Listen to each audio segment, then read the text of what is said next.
Hola,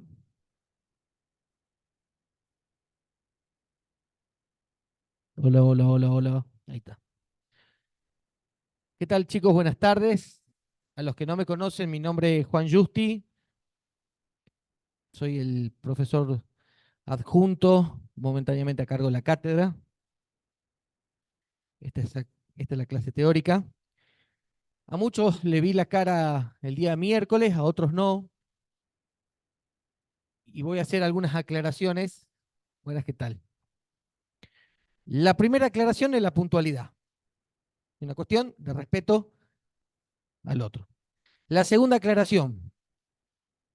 Son pocos los días que tenemos para clases teóricas y para clases prácticas porque empezamos tarde y en el medio hay un montón de feriados. Por ejemplo, el viernes que viene es feriado.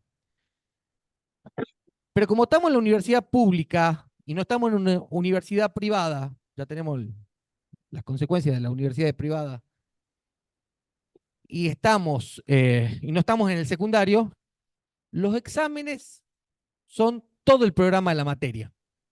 Ahora, las clases no necesariamente son todo el programa. Porque para desarrollar economía política, para desarrollar lo que el profe Felipe desarrolló antes, necesitas una vida. Hay gente que dedica su vida a esto. Y nosotros tenemos pocas clases para aprender nociones básicas de la economía política y a su vez que sirvan para el derecho. O sea, qué sé yo.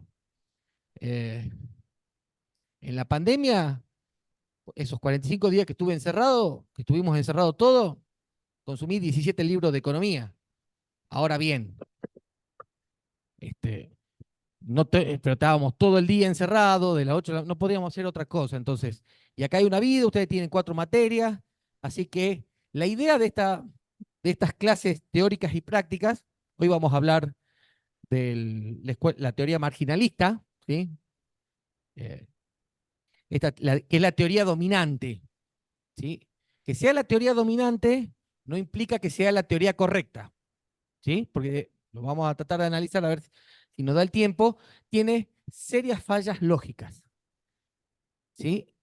Y cuando a ellos algo les sale mal, a los marginalistas algo les sale mal, lo que sostienen que la que se equivoca es la realidad, no que se equivocó su teoría. Pero es necesario que la sepan porque es la teoría que cuando prenden un televisor dicen, bueno, eh, los precios se determinan por oferta y demanda, la cantidad de trabajo se determina por oferta y demanda, entonces, por ejemplo, ¿qué consecuencia tendría esta teoría en el mercado laboral? Los marginalistas sostienen que el mercado laboral es rígido y que hay que flexibilizarlo, porque en la medida que lo flexibilizamos, generamos mejor empleabilidad, porque parten de supuestos de laboratorio. Entonces, vamos a tocar algunos de los temas de la teoría marginalista, pero les voy a dar para la semana que viene una actividad que no va a ser con puntuación, pero lo vamos a hablar con los profesores el día miércoles para que se saquen las dudas. Y después de lo que vemos acá, no vamos a ver más el marginalismo, por lo menos como está estructurado el programa y que lo aprobó la CONIAU. Nosotros sostenemos en la cátedra que el pensamiento económico correcto es el pensamiento económico clásico. Ahora bien, si uno dice, mire, doctor, eh, yo soy abogado, ¿no?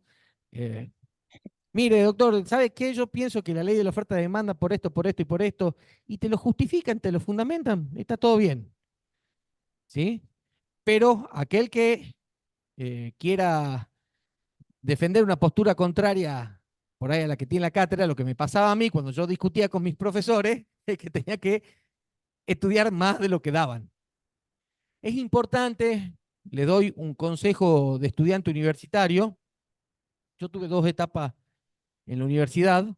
La primera etapa fue, me quedo acá si me ven los chicos del Zoom, la primera etapa militaba en política, entonces estudiaba siempre al final del año, en la época, regularizaba las materias y después al fin estudiaba los finales, y estudiaba toda la materia. Eh, la segunda mitad, ya dejé de hacer política y me dediqué a estudiar. Y me fue mucho más fácil estudiar todos los días un poquito. O sea, es la fábula de la tortuga y el conejo. ¿Quién gana la carrera?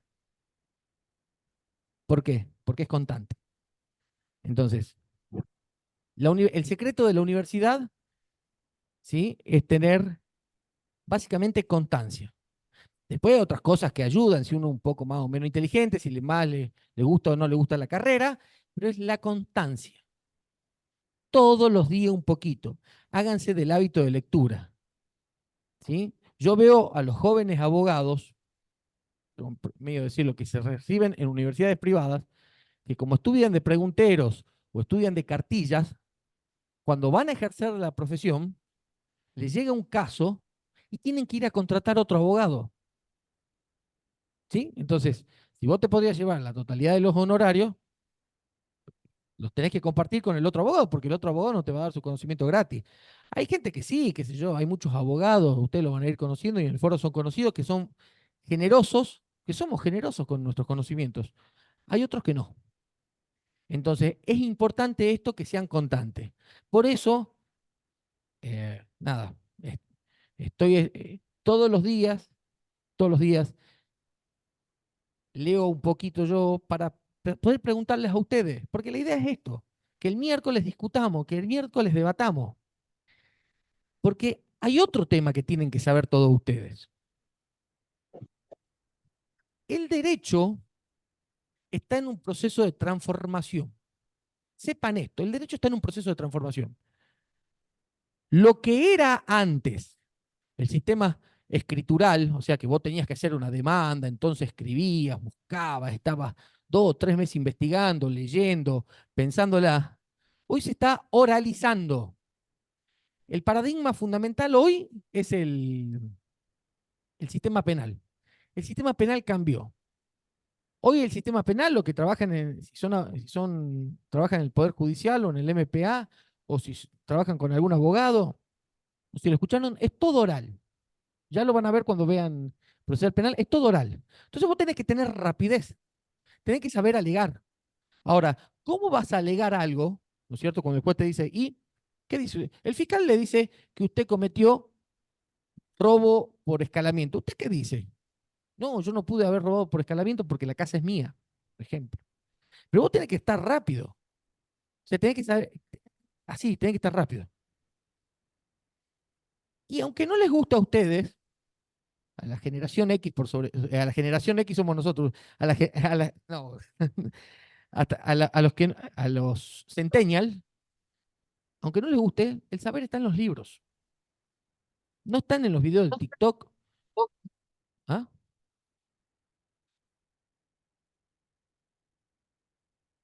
Ah, apaguen el micrófono, chicos. Este, el saber está en los libros. No está, no está en los videos de TikTok, no está en los videos de YouTube, no está en los shorts ni en los videitos de Facebook. No, no está en las redes sociales. No van a encontrar saber en las redes sociales. Entonces, estos son los consejos que yo le doy para que ustedes se reciban. Hay una necesidad de buenos abogados. Hay una necesidad de buenos abogados. Necesitamos buenos jueces. Porque a mí me gustaría que si a mí me pasa algo, a mi hija le defienda un buen abogado. A mí me gustaría que si alguno entra a la justicia, no tenga que estar renegando con un cómputo de plazos. Les doy un ejemplo que me pasó hoy. No, hoy 12 de abril. Me notifican eh, una sentencia del Superior Tribunal de Justicia hace un par de días y para recurrir ya directamente a la Corte tengo 13 días. El plazo se vence el día 18 a las 9 de la mañana. El día 9, me notificaron hoy, pero el día 9, el secretario de la Suprema Corte dijo que ya la sentencia estaba firme y consentida. Todavía me queda un recurso más. O sea, es contar los plazos. Llamé a un amigo que trabaja en la Corte Suprema y me dijo, che, ¿hubo alguna modificación? Porque estuve buscando, por todos lados estuve buscando y no había. Y dije, che, no hay modificación.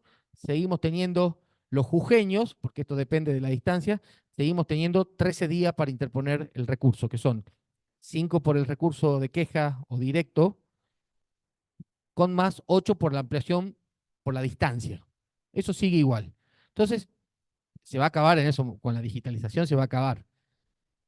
Pero quiero decirles eso. Entonces, a mí, y es tan sencillo como agarrar un libro procesal. Es tan sencillo como agarrar un libro procesal. Eso es lo que tienen experiencia. No, yo trabajé muchos años en tribunales. Nada, olvídense. Los que trabajaron en tribunales y entran a la facultad, olvídense de la práctica procesal. Y en economía, olvídense todo lo que escuchan en la tele. Absolutamente todo lo que escuchan en la tele. Les doy este dato. Hay dos grandes escuelas económicas, esto lo dije un poco y lo voy a repetir hasta el cansancio. Uno, la escuela marginalista, y la teoría marginalista y la teoría clásica. Los 20 economistas que más salieron en televisión, 18 son marginalistas. 18. El que más salió, ya se imaginarán cuál es, ¿no es cierto? Es el que tiene más horas de televisión, es el economista con más horas de televisión en la historia argentina. Entonces, hay una creación de sentido común. El sentido común, pueden decir, no, hay que tener sentido común. No, el sentido común es una creación colectiva en un momento dado. Yo tengo una pregunta. Si tenés un hijo discapacitado, ¿lo tirarías de la roca Tarpeya como lo hacían los romanos?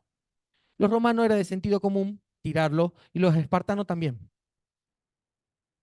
En el año 48, en la República Argentina, ya lo van a ver en Derecho Internacional Privado, en el año 48, una italiana que había sido adoptada en Italia vino a hacer una sucesión acá. Porque el padre, evidentemente, había venido y después se volvió a Italia. Entonces le quedaron bienes en la República Argentina. Pero viene en el año 48,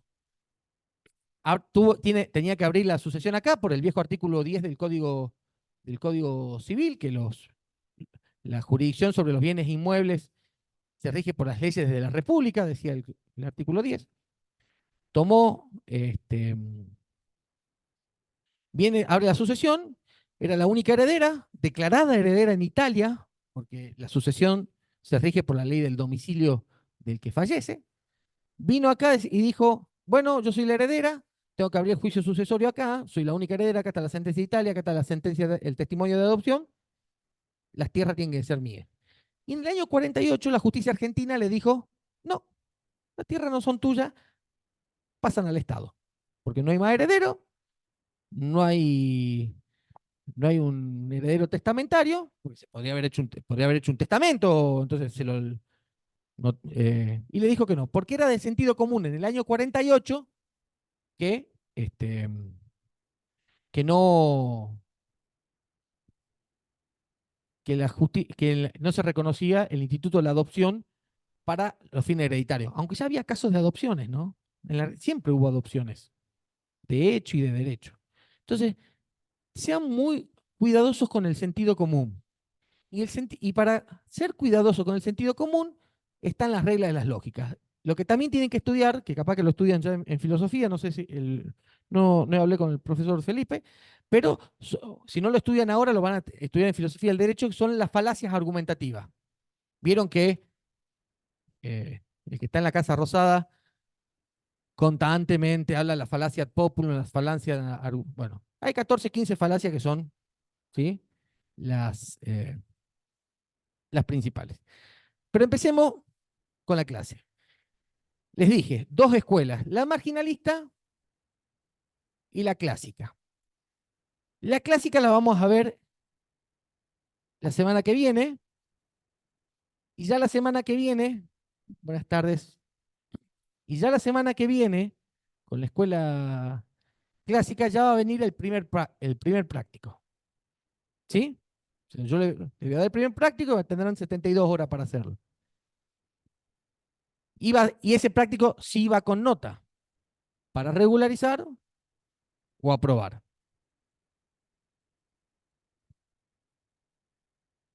Sí, el viernes feriado. El, por eso, el viernes 24 vamos a hablar de la escuela, eh, el próximo viernes que haya clase. El viernes 24 vamos a hablar, no, 26, viernes 26, vamos a hablar de la escuela clásica. Claro. Así que probablemente el práctico me han hecho avivar. Otro tema.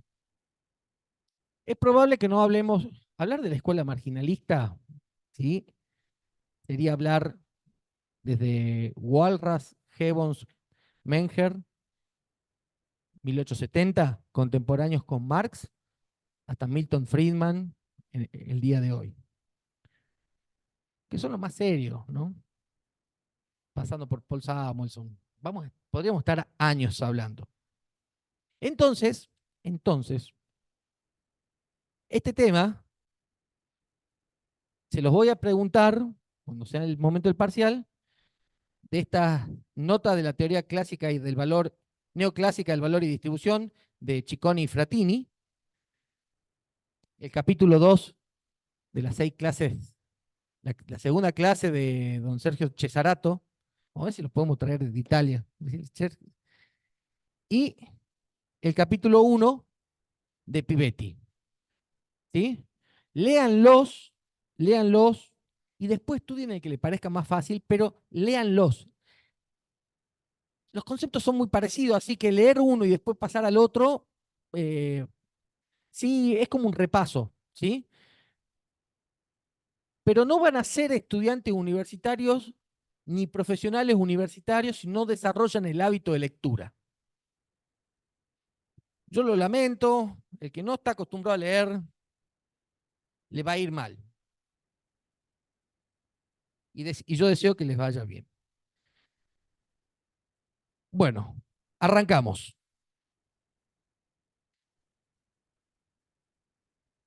La escuela marginalista también es llamada escuela subjetivista. ¿Por qué? Porque dice que el consumo de bienes y servicios está atado a cuestiones, ¿sí?, de gustos de los consumidores. La verdad, yo me estoy dando cuenta, son todos italianos estos los que les traigo, ¿no? La verdad que si ustedes me dirían a mí qué auto querría tener, es una Ferrari. Ese es mi gusto, pero no me da. Pero la escuela marginalista establece que las 3 circunstancias son: la primera circunstancia, los gustos o preferencias; la segunda característica es la existencia de factores de producción;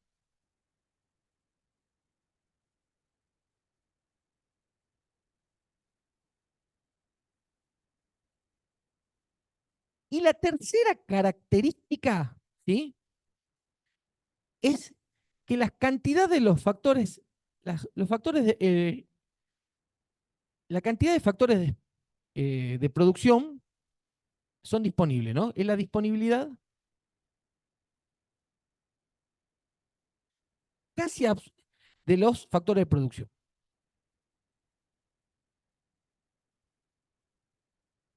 Entonces, una compañera había dado una definición de economía. ¿Cuál es la definición? No podemos decir clásica, que no es la definición clásica, sino la definición más conocida de economía. ¿Alguna la conoce o no? ¿Cuál es la definición más conocida de economía? Es sencilla. ¿La disponibilidad de qué? ¿Ah? La disponibilidad de recursos escasos. ¿Sí? Estamos en la escuela de marginalista. Acá el excedente no existe. Acá el excedente no existe. ¿Sí? De hecho, una de las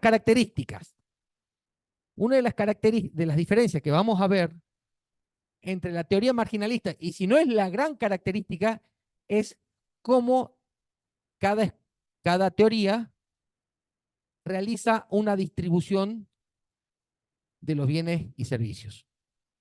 Lo vimos en la clase anterior. La escuela clásica sostiene que la distribución es por conflicto social, conflicto de clases sociales, los trabajadores por un lado y los empresarios por el otro, ¿sí? Por eso hacen paro los trabajadores y los empresarios, cuando le hacen paro a los trabajadores, dicen, bueno, te cedo un poquito más. Es en el toma y daca, en el tira y afloje, en el juego de la cincha. Hay dos grupos tirando, ¿sí? Porque cuando hablamos de puja distributiva o lucha de clases, ¿no? Nada más que el concepto quedó muy demonizado de lucha de clases. Cuando hablamos de puja distributiva, ¿qué pasa? Tienen que haber dos lados que pujen, porque si un lado tira, se lleva todo, ¿sí? Bueno, entonces, esto, los gustos y preferencias. Y cuando hablábamos, lo, eh, lo que hicieron el práctico conmigo, la escuela marginalista parte de estos ejes cartesianos, o sea, este es el eje de las abscisas, este es el eje de la ordenada, ¿no es cierto? Y sostiene que la fijación de precios se da en el juego de la oferta y la demanda, ¿sí? En el juego de la oferta y la demanda se da la fijación de precios. Y para ello, o sea, intervienen y la demanda, ¿qué es lo que hace? De acuerdo a los gustos, vamos demandando cantidades de cosas. ¿Y por qué se llama marginalista? Porque trabaja sobre el margen de la demanda. Vamos a este ejemplo. Vamos a este ejemplo.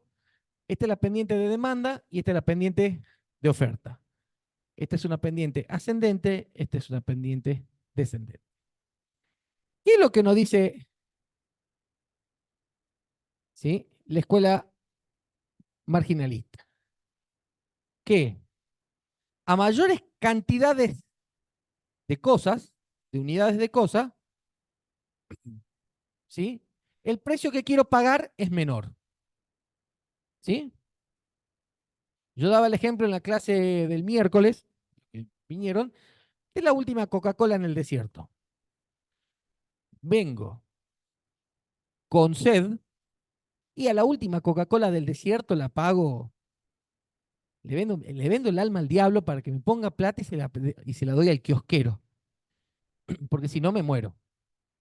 Ahora, si voy a Atlanta, a la fábrica de Coca-Cola, este, y capaz que me la regalan, y me regalan ilimitadamente.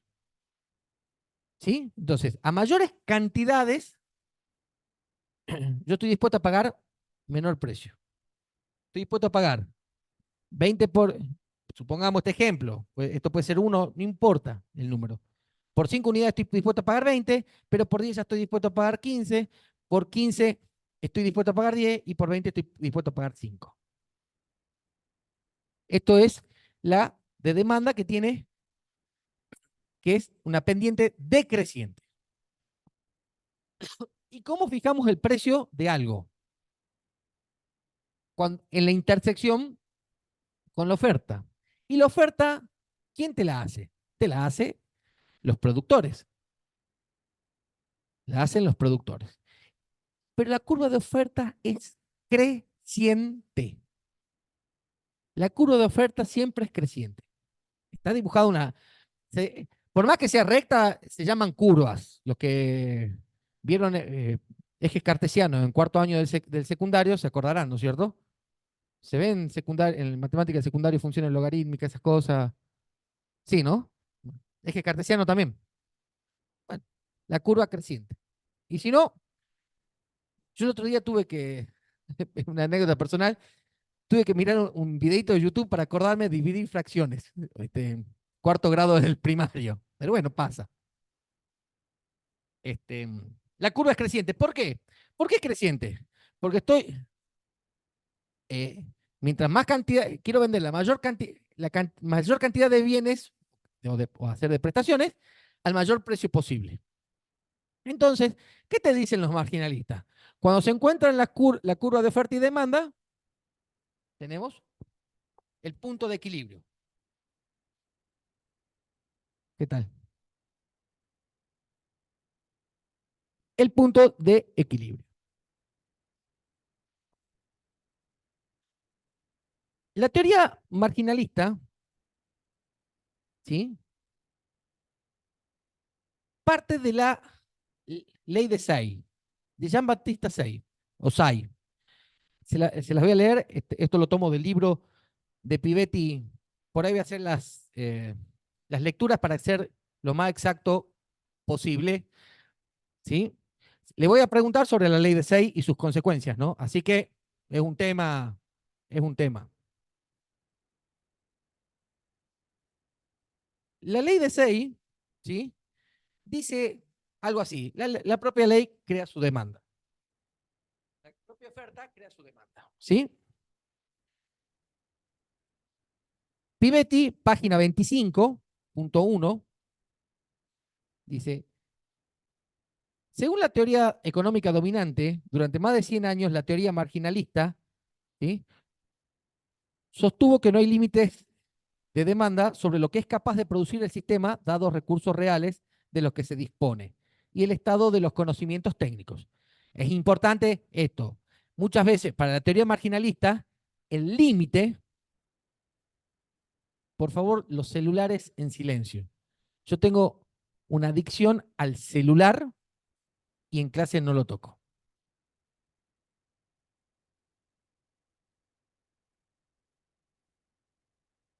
Pongan los celulares en silencio.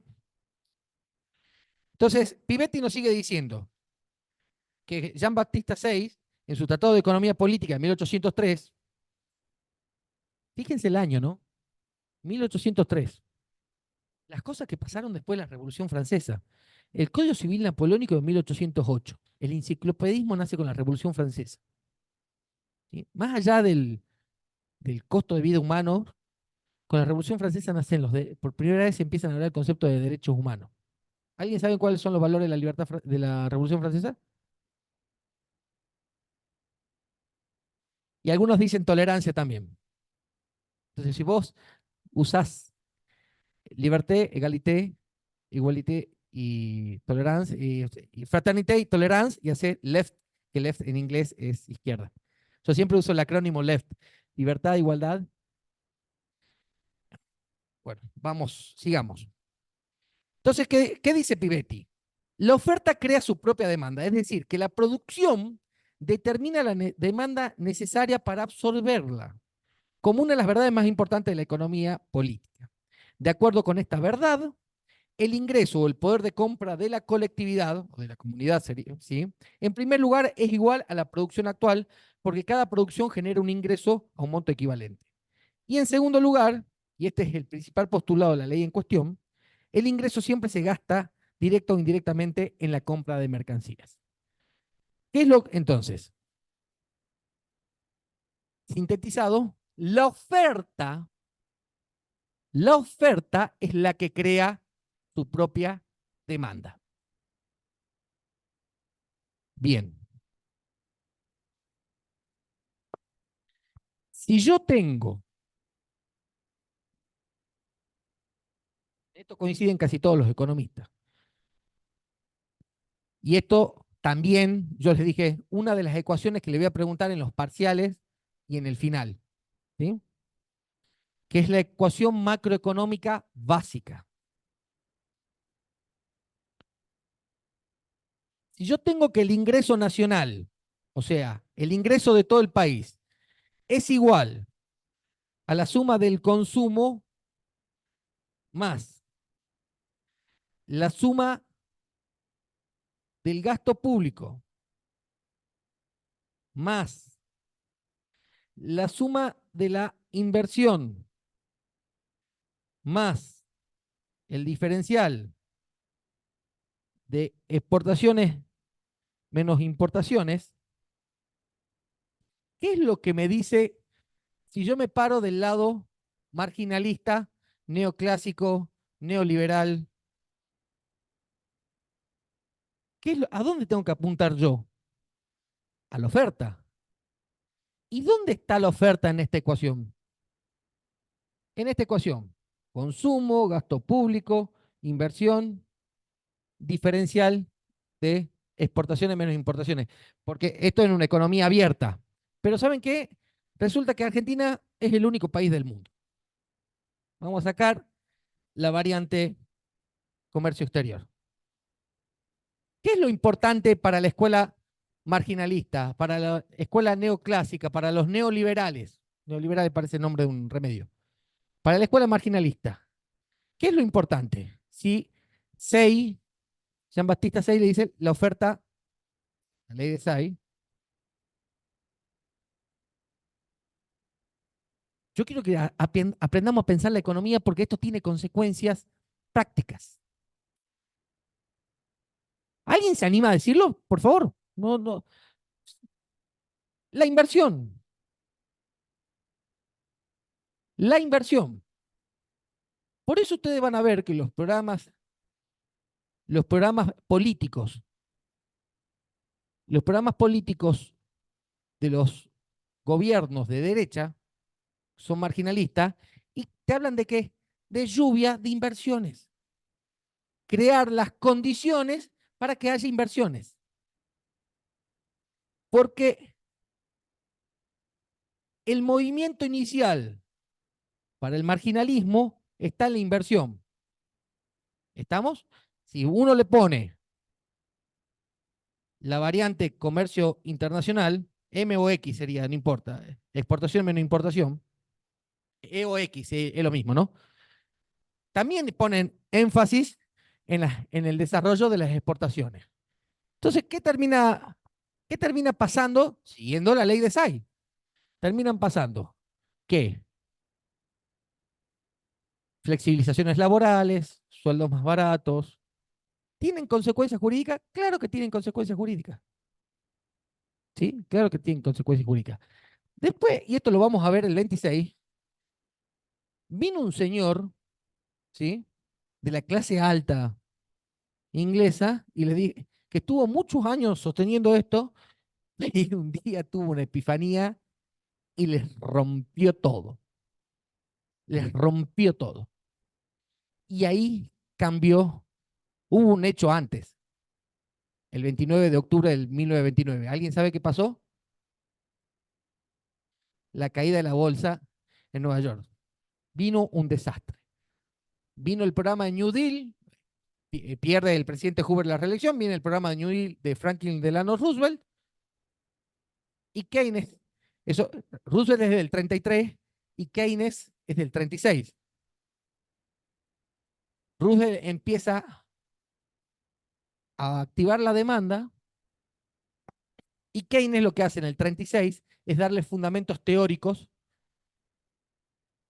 a lo que estaba viendo. Dice, che, ¿por qué pasa esto?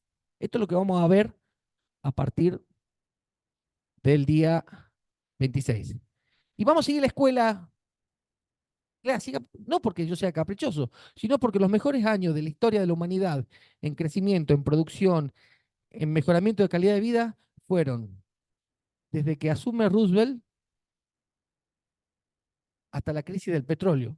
Fue la época dorada. Inclusive podemos decir, y en el medio hubo una devastación en Europa, ¿no? Hubo una devastación en Europa. Pero ustedes imagínense si en la Europa de posguerra, hay que ver cualquier película de la Segunda Guerra Mundial, cómo quedó Berlín y agarrar un video de YouTube, cómo que está Berlín ahora, si el Estado no hubiese estado presente activando ¿qué? La demanda. Pero no nos vayamos, vamos a ver la crítica, vamos a tratar de ver la crítica al final. Entonces, la escuela marginalista, lo importante es la inversión. Ahora, si esto, en vez de decir que son cantidades de cosas, ¿sí? Y le cambio precio. Y en vez, igual, ¿no? Cantidades de trabajadores, lo represento con la letra L porque en inglés, por lo general, todas estas ideas están en inglés, entonces trabajo en inglés es labor. ¿Sí? Que viene laboro, y si en vez acá tenemos, en vez de ese, que es precio, que también está en precio, ponemos salarios. Wage. La oferta de los trabajadores es, es ascendente y la demanda de la cantidad de trabajadores es descendente. ¿Por qué? Porque a medida que haya más trabajadores, el sueldo baja. Cuando hay pocos trabajadores, el salario sube. ¿Alguien se acuerda cuánto era la tasa de desocupación en los, no, en los 90? A los que tenemos canas. ¿No te acordás cuánto era la tasa de desocupación en los 90? Llegó, en la reelección de Menem fue el 18% y este, y en el 2001 llegó al 25 aproximadamente. Yo le voy a mostrar un cuadro que subió hoy Danny Steingart. Esta noche comemos un asado. Acá está. Estuve peleando en varios grupos antes de venir. Acá está.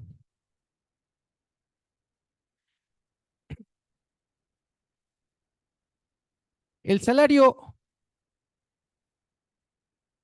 el salario durante los 90, la curva del salario fue una leve pendiente negativa. ¿Por qué? Porque al haber desocupación, al no haber paritarias, lo habíamos hablado eh, la vuelta pasada, el artículo 10 de la ley de convertibilidad, al congelarse la puja distributiva y al haber desocupación, ¿qué dicen? La gente termina trabajando por salario de hambre, porque si no lo haces vos, lo va a hacer ella. Marx se refería a eso con el ejército de reserva. Entonces, yo tengo más trabajadores, ¿sí? Yo tengo más trabajadores, le pago menos plata. Si hay menos trabajadores disponibles, le pago más plata. Los marginalistas hacen toda la economía en ejes cartesianos. Eso lo podemos hacer también con la tasa de interés, ¿no es cierto? Mientras hay menos capital, pago más interés, mientras hay más capital, pago menos interés. O sea, si hay mucha liquidez, eh, pago más interés. Pero, por ejemplo, eh, yo siempre digo, la teoría de ellos no se equivoca, es la realidad la que se equivoca. Le doy este dato. Ayer o antes de ayer bajaron la tasa de interés de referencia, ¿sí? Pero la cantidad de plata, ¿ustedes creen que hay más plata? Hay menos plata y hay menos tasa. Porque la tasa de interés para la escuela clásica es una variable exógena. Para la escuela neoclásica es una variable endógena. O sea, ¿qué significa endógena? Que está dentro del sistema, exógena, que está dado fuera del sistema. Entonces, si yo tengo la cantidad de trabajadores y el sueldo y lo puedo determinar así, la distribución y la tasa de interés también la puedo determinar así, porque acá en vez de está el capital y acá está el interés, ¿no es cierto? A medida que sube el interés, baja la cantidad de capital, a medida que hay más capital, ¿sí? Y entonces es la oferta y la demanda de todos, absolutamente de todos. Entonces, y lo llevan a todos los planos, buscando siempre el punto de equilibrio. ¿Y ellos qué dicen? ¿Qué sostienen? Que los factores de producción siempre están en equilibrio, porque siempre se equilibran. Por ejemplo, vamos a algo que conocemos los argentinos, por ahí los más chicos no, acá veo gente joven, pero los que somos más grandes, la histórica desocupación que hubo en la Argentina. Argentina fue un país que tuvo mucha desocupación durante mucho tiempo. Ahora estamos en los niveles más bajos, perdón, ahora no, en diciembre estábamos en el nivel más bajo de los últimos casi 30 años, desde el 87 a la fecha, el nivel más bajo fue diciembre del 2023. aunque no lo crean, la cantidad de gente ocupada fue la más alta en cantidades y en porcentaje. En cantidades y en porcentaje. ¿Qué te dicen los marginalistas en relación al mercado de trabajo? Mirá, si vos pones un sueldo alto, ¿sí? Va a haber, los empresarios van a demandar menos trabajadores. Que la demanda de trabajadores tiene una pendiente decreciente. En cambio, la oferta de trabajadores tiene una pendiente creciente. Entonces dice, pongamos sueldos bajos, pongamos flexibilización laboral, ¿para qué? Para aumentar la cantidad de trabajadores. Doctor Marco Andrés Pinazzi, pase. El doctor Marco Andrés Pinazzi, el director de la carrera.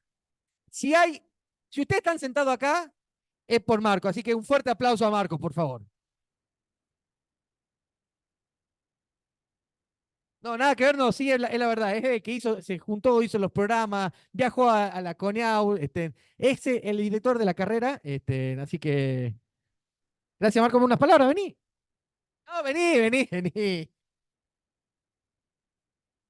Bueno, justo tenemos una reunión por el tema de la especialización que estamos dictando. Eh, bueno, contarle, aprovecho 2 segundos, les cuento. eh, Estamos hablando de la escuela neoclásica. bueno, esta carrera nació, la decisión de crear esta carrera, de tenerla en la provincia de Jujuy, fue una decisión que se sostuvo a pesar de un montón de problemas. Créanme que no fue nada fácil lograr que se dicte en la provincia de Jujuy esta carrera. Cuando empezamos a trabajar en lo que es la acreditación, eh, hay un montón de gente que, en realidad, hay un puñado de gente con muchas ganas. No fue así, porque no contamos con los recursos humanos, financieros y demás que tienen las grandes universidades, y además nosotros arrancamos de cero, de cero. Cuando la carrera se decidió crear la carrera, ocurrió que intentamos y fracasamos. Justo en el medio se reforma la ley de educación superior, se declara esto como carrera esencial y se pone una serie de estándares a esta y otras carreras que implicó que todas las carreras que declaren esencial tuvieron que readecuar sus programas. Bueno, en ese tránsito nos fue mal, pero bueno, ganamos experiencia. Y cuando fuimos en el segundo intento, fue realmente difícil porque hubo, como decía, un puñado de personas acá que se mudaron acá directamente, estuvieron 24 horas tratando de gestionar. No es fácil, no es una cuestión de hacer programas nada más. Había que acreditar que realmente podíamos hacerlo, que teníamos la infraestructura, que teníamos la capacidad. Tengo los libros ahí, los tengo que traer. Tengo que teníamos los docentes, la CONEAUR la verdad que es muy rigurosa para aprobar la carrera. Eh, Como dato de color, fuimos la única, somos la primera carrera de abogacía creada a partir de la ley de reforma, de la reforma de la ley de educación pública, es decir, Mendoza fracasó con universidades que son mucho más grandes en infraestructura, y eso porque hubo una decisión de sostener esta carrera a pesar de un montón de factores, digamos, detractores también desde la abogacía misma, ¿no? Que decían que por qué más abogados, por qué. En realidad también hay que satisfacer una demanda. Nosotros también lo miramos en forma estratégica. Si nosotros ponemos a pensar, eh, y eso le queríamos transmitir también a la gente de la CONEAU, si nosotros nos ponemos a pensar, Jujuy está como en el centro de un radio que abarca desde el norte salteño, el norte jujeño, hasta Tucumán. Esa es la distancia que hay hasta la siguiente universidad pública. Es decir, uno decía, bueno, pero ¿a cuánto están de Tucumán? En realidad, de Tucumán pensemos de cuánto está el de La Quiaca de Tucumán, cuánto está el de Tartagal de Tucumán. O sea, realmente es. Y además, cuando estábamos gestando esta carrera, cuando empezamos a ver los planes de estudio, fue una gran batalla interna también para discutir cuál era el contenido, porque nosotros era muy fácil para nosotros copiar y pegar lo que existía en otro lado. Pero teníamos que dar nuestros propios debates, teníamos que pensar en una carrera que piense en nuestra región, en nuestra realidad, en nuestra coyuntura, que nos sirva. ¿Para qué queremos un derecho a la navegación? por ejemplo, como venían en los programas clásicos, probablemente en algunas universidades costeras sería esencial. Nos impulsaban a que pongamos ambiental y minero juntos, cuando nosotros creíamos que merecían debates independientes, porque hay, bueno, nosotros teníamos, fue una gran pelea también en justificar nuestra propia coyuntura. Entonces también refleja eso y con un desafío, porque también el copiar y pegar también es copiar lo que le sirve a otra provincia, pero además es copiar una foto de un momento histórico a otra provincia. Y nosotros también nos planteábamos cómo generamos algo que esté mirando hacia adelante. Ustedes van a ver, por ejemplo, que a lo largo de esta carrera, van a ver, por ejemplo, que las materias prácticas, nosotros pusimos materias prácticas todos los años, y van a ver el contenido de esas materias prácticas, porque empezamos a repensar cómo se trabaja desde la abogacía. Pero no solo, y ya con esto cierro, perdón, me extendo, no solo en el rol que muchas veces nos imaginamos, de abogado litigante. Es mucho más que eso, digamos, la abogacía te da muchas otras alternativas, y nosotros tenemos que estar preparados para eso. Yo me recibí y empezamos a trabajar con Juan, incluso ahí en el colegio de abogados, éramos jóvenes abogados, y nos damos cuenta que el día que, el día que me recibí sentí que no había estudiado nada. Decía, estaba lleno de miedo, y eso le pasa a todos los que nos recibimos, me imagino que en cualquier carrera, pero digo, che, nos está faltando cómo nos preparamos de una forma más realista y cómo se litiga. Hoy se están cambiando los paradigmas procesales en toda la provincia.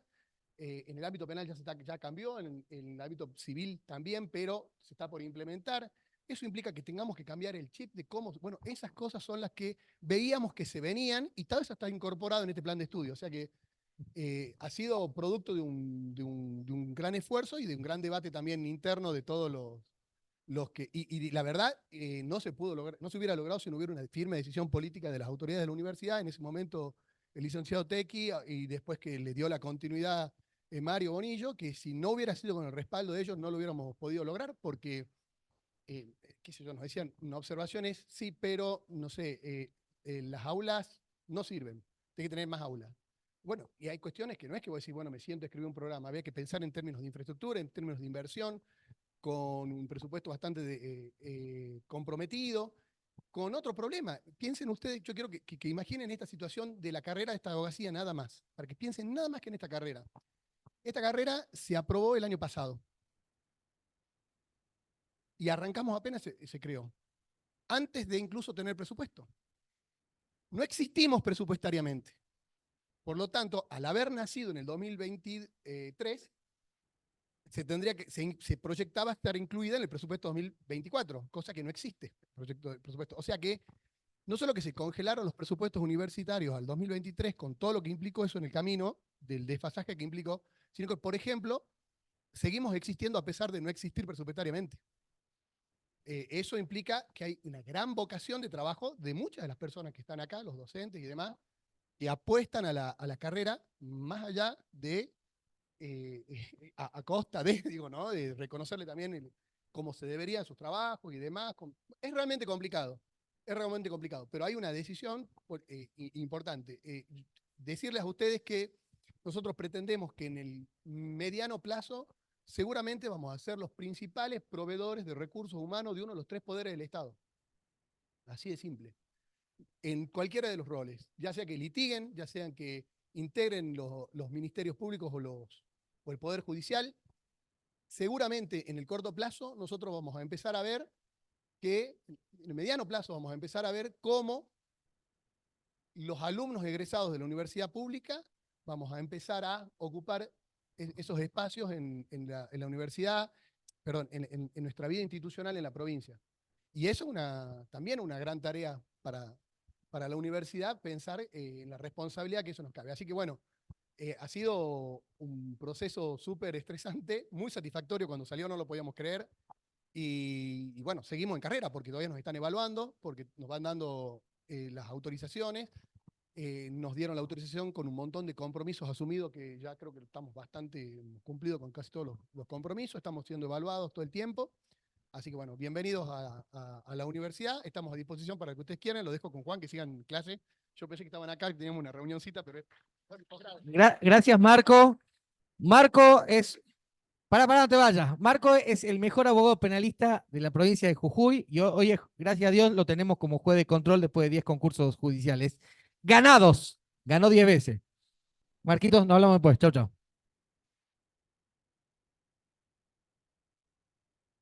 La verdad que es un orgullo para los jujeños tener una persona como Marcos.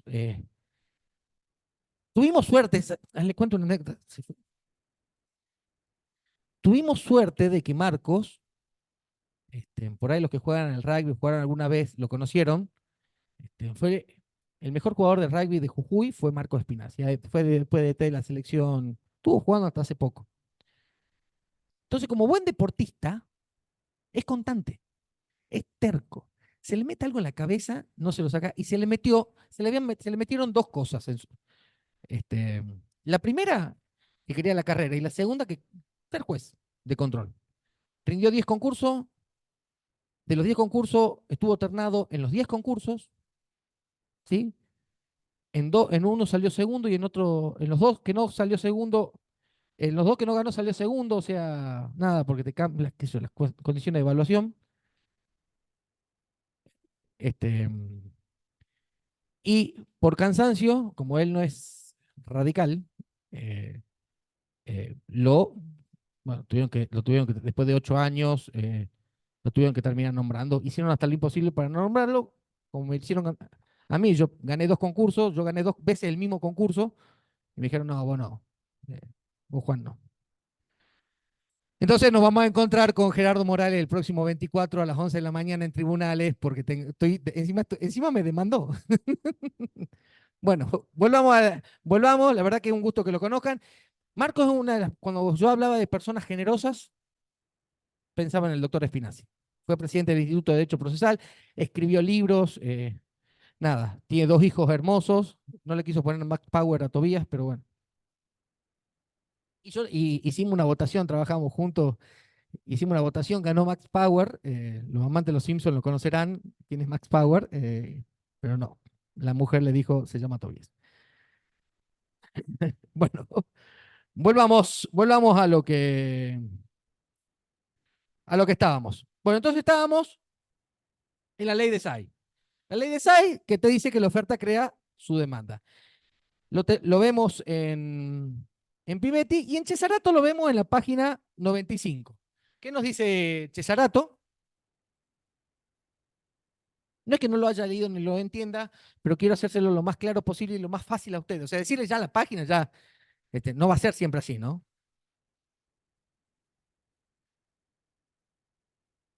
No, tienen que, chicos, en serio, tienen que empezar a leer todo.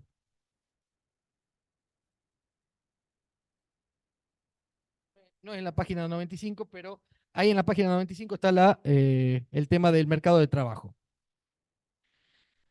Volvamos al mercado de trabajo, que por ahí es el que más nos importa. A ver, yo quiero que vean esto. Ustedes ven el gráfico, yo le cambié la letra, acá le pongo cantidades y acá le pongo precios, y el gráfico es lo mismo. O sea, el análisis marginalista es el mismo para todo, ya sea para el mercado del trabajo con el salario, para del trabajo con el salario, para el mercado del capital con el interés, para el mercado de los bienes, las cantidades y los precios. Entonces, es un análisis muy básico y se llama análisis de equilibrio general. Porque ¿qué es lo que te dicen los marginalistas? Que el esquema está siempre en equilibrio general. A diferencia de los clásicos, que si bien tienen una teoría general, las cuestiones tienen naturaleza distinta. Una cosa es la cuestión del salario, la puja distributiva, la lucha de clases. Otra cosa es cómo se producen bienes y servicios, las decisiones de inversión. Digo, y esto lo vamos a ver más profundamente cuando veamos la escuela clásica, que empieza con Adam Smith, Ricardo, Marx, es un clásico, Keynes, Kalecki, Rafa. Entonces, estas cuestiones son siempre el punto de equilibrio y todo tiene que estar en el eje cartesiano.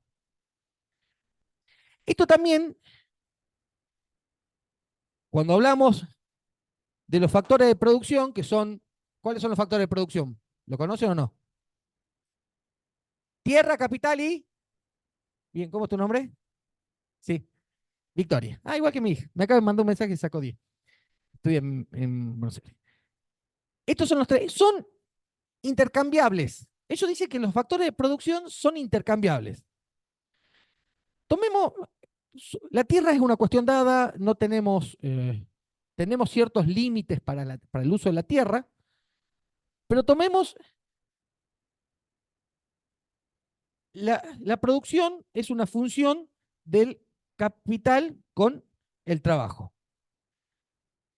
¿Por qué?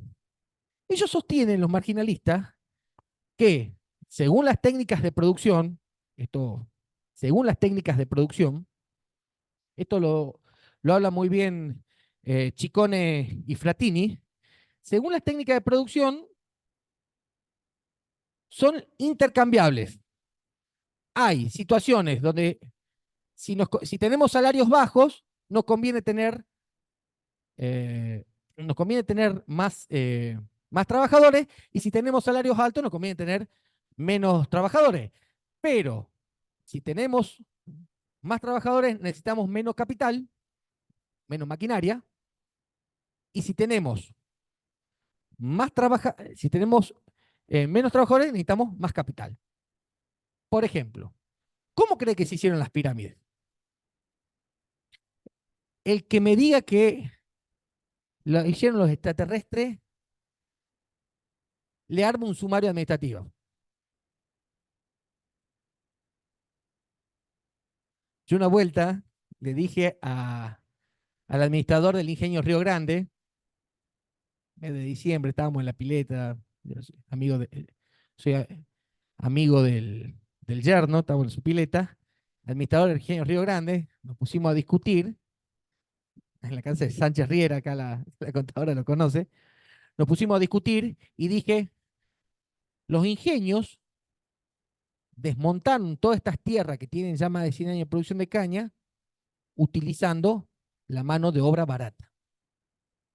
La mano de obra barata que le dieron los pueblos originarios de acá. Entonces, utilizaban a los pueblos quebradeños, a las tribus, estoy hablando 1890, el Ingenio de la Esperanza de 1893, 1893 creo que dice, o 1883. La fundación de San Pedro, nosotros la conmemoramos en 1885, pero terminó siendo en 1887. En la época del gobernador Tello, que se empezaron a instalar los ingenios azucareros, todo ese monte nativo se fue a hachazo. ¿Sí? Entonces, hoy, ¿cómo se desmonta? Una persona, una Caterpillar de 7, te lleva puesto un monte. Entonces, ahora, si es muy cara la Caterpillar y los salarios son baratos, y bueno, vayan a machetear, vayan a hachar. Como sacó la Forestal, no sé si conocen la Forestal es la que en el norte santafesino y el sur chaqueño devastó el quebracho colorado, porque necesitaban los taninos porque necesitaban el color rojo. El color rojo fue siempre uno de los colores más buscados, entonces se hacía a partir del tanino de la madera del quebracho colorado. Y a su vez hicieron los durmientes, hicieron cagar el monte de quebracho. Y como no es un árbol que se repone rápidamente, tenemos esta devastación productiva. Entonces, ustedes ven cómo la producción es una función de que si yo pongo más capital necesito menos trabajadores, si necesito más trabajadores, sustitución factorial. Y eso va a tener que ver, con, con qué demanda de bienes y con qué demanda de servicios tengo, porque necesito un precio.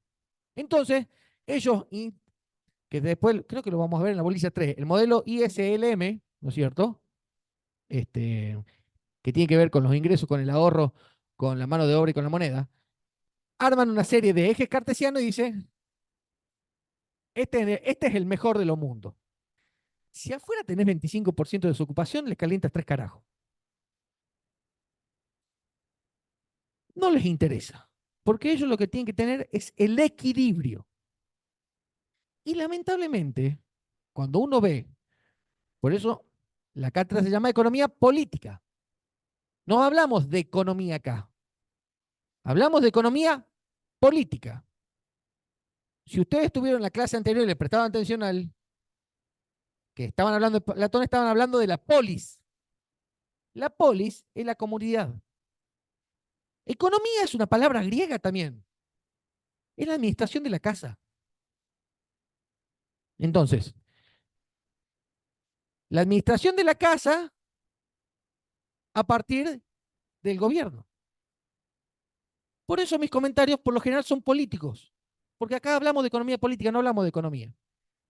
El intento de la corriente principal es que hablemos de economía, hablemos de oferta y demanda. Entonces si yo produzco 10 sandías, las vendo a tal precio. Ahora si produzco 1000 porque le hago una modificación genética, va a valer tanto, entonces yo gano menos, y buscan los márgenes de utilidad. Por eso van a escuchar también, por eso van a escuchar también, a partir de este esquema, por ahí, si lo escuchan al Peluca, dice que los costos, porque es el divulgador de la escuela neoclásica más importante que hoy tenemos. Le acabo de decir, la persona que más apareció en televisión, por eso no fue casualidad que llegue. Él va a decir que los costos se determinan a través de los precios. Entonces, a partir del punto de equilibrio en la ley de oferta y demanda de bienes y servicios, voy a determinar mis costos y voy a determinar mi producción. Dada una técnica porque esto se mantiene desde 1870. Digo, estas ideas son de 1870. Sí. Ah, para los chicos que están en el Zoom, eh, para los chicos que están en el Zoom, este gráfico, que es la ley de oferta y demanda, lo ocupan para todo. Chao, para todo. ¿Ah? Es como, ¿qué tengo? Fiebre, penicilina. ¿Qué tengo? Cáncer, penicilina. ¿Qué tengo? Uña encarnada, penicilina. No, no. Bueno, ello, equilibrio general para todo. No funciona así la realidad. No funciona así la realidad. Porque aquel que tiene un emprendimiento, porque aquel que tiene, este, porque aquel que tiene una empresa, ¿sí? No funciona por la ley de oferta y demanda. ¿Dónde dejé el celular? Le quiero leer algo, un cliente, grupo de un cliente.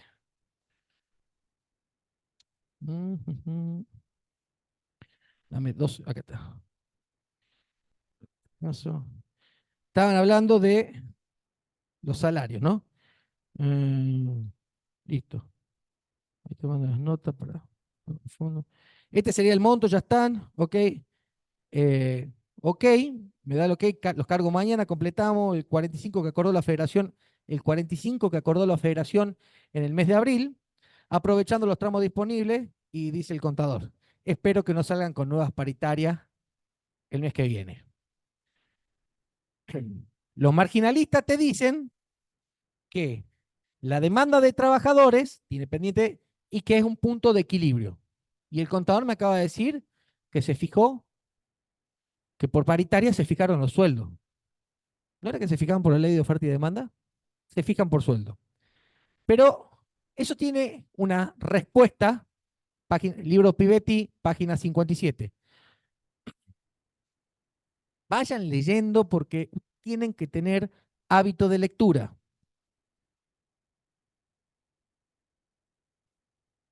En la página 57, ¿sí? En la 56 y 57. Pivetti nos dice, la explicación de los salarios y las ganancias en términos de escasez de trabajo y capital hace que la distribución de ingresos del capitalismo parezca estar regulada por leyes naturales. ¿Sí? Leyes naturales que regulan la distribución del ingreso. Ya la clase pasada dijimos que la contracara de la moneda ganancia es el salario, ¿no? Bueno, esta oferta y demanda. Leyes naturales. Ellos hablan siempre de leyes naturales, de tasa natural de desempleo, tasa natural de interés. Ellos hablan de tasa natural. Vos cuando te pongas cuando venga la palabra natural, quien te la diga te la está mintiendo. Hay, esto, la verdad es que yo estuve leyendo, hace 4 días que vengo leyendo esto, en realidad releyendo por enésima vez, y cada vez me parece más complicado.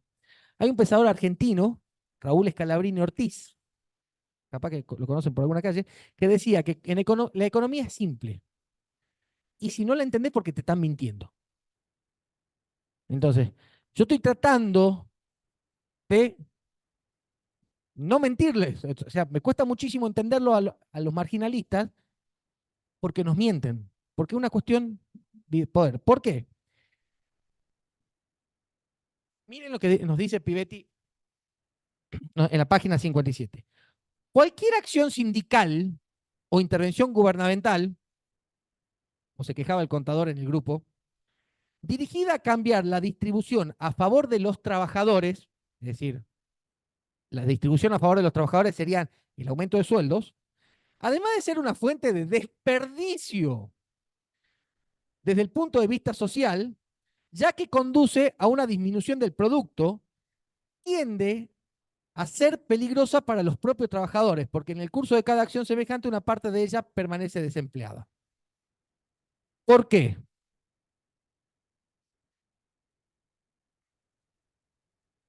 Si yo, si yo te pongo una barrera salarial acá, que menos de eso no puede ser, para 10 dijimos que hay 15.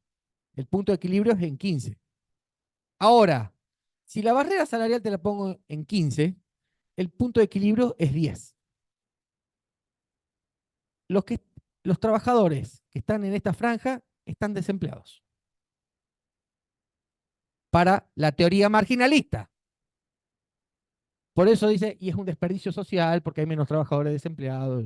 Y el desempleo, hay un desempleo natural, ellos lo calculan en el 6%, pero el desempleo voluntario no les gusta. ¿Por qué?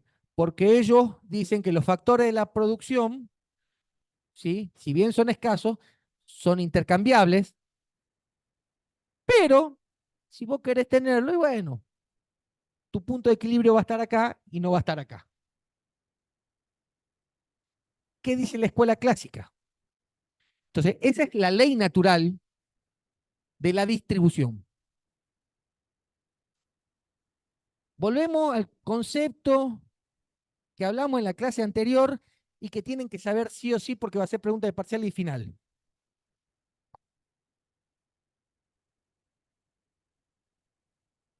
¿Qué es el excedente?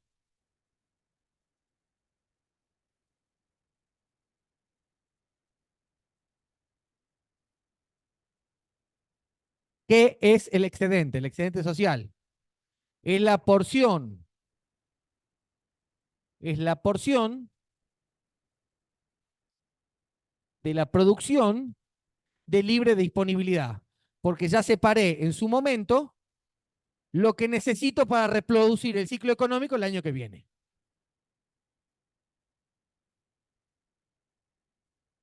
De libre disponibilidad.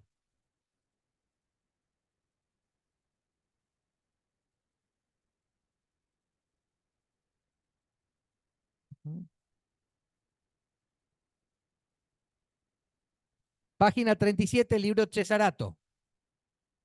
Por excedente social se entiende aquella parte del producto de la cual la sociedad puede disponer libremente una vez puesto de lado aquello que sirve para volver a producir el mismo resultado al periodo siguiente. Yo planto soja, necesito semilla.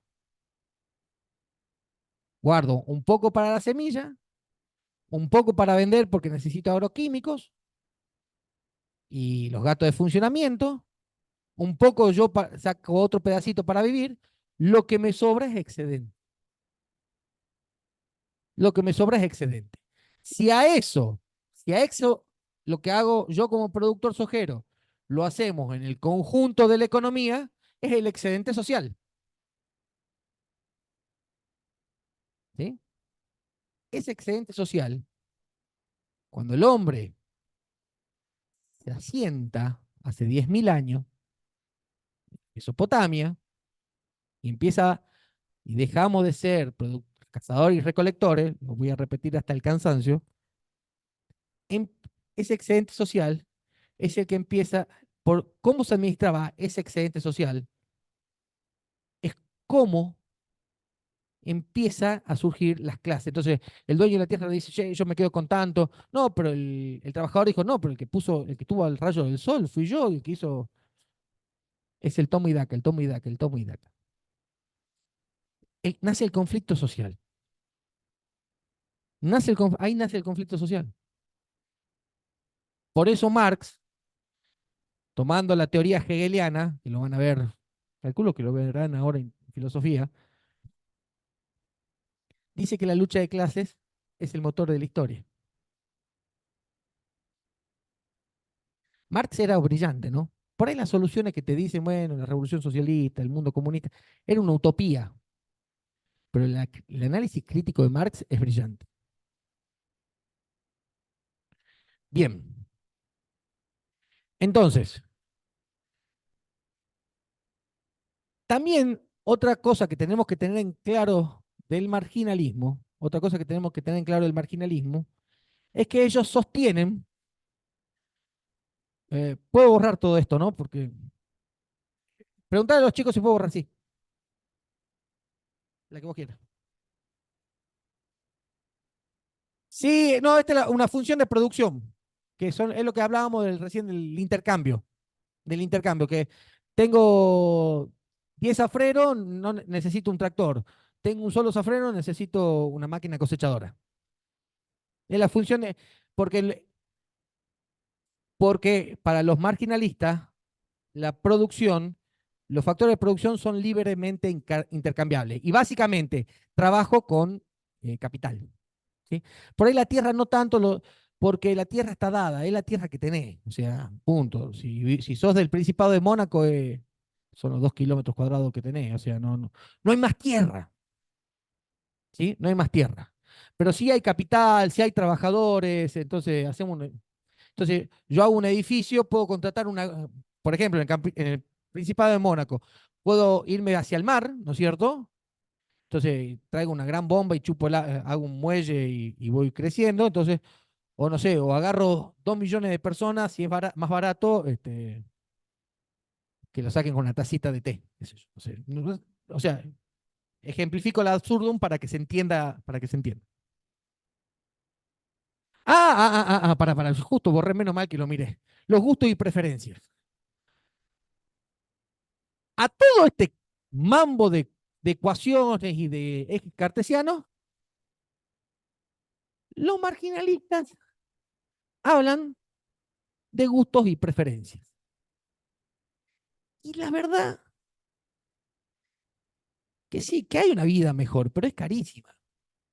Y si esa vida mejor, no tenemos plata para tener la vida mejor, podemos tener los gustos, uno come lo que hay, no lo que quiere o lo que puede comprar.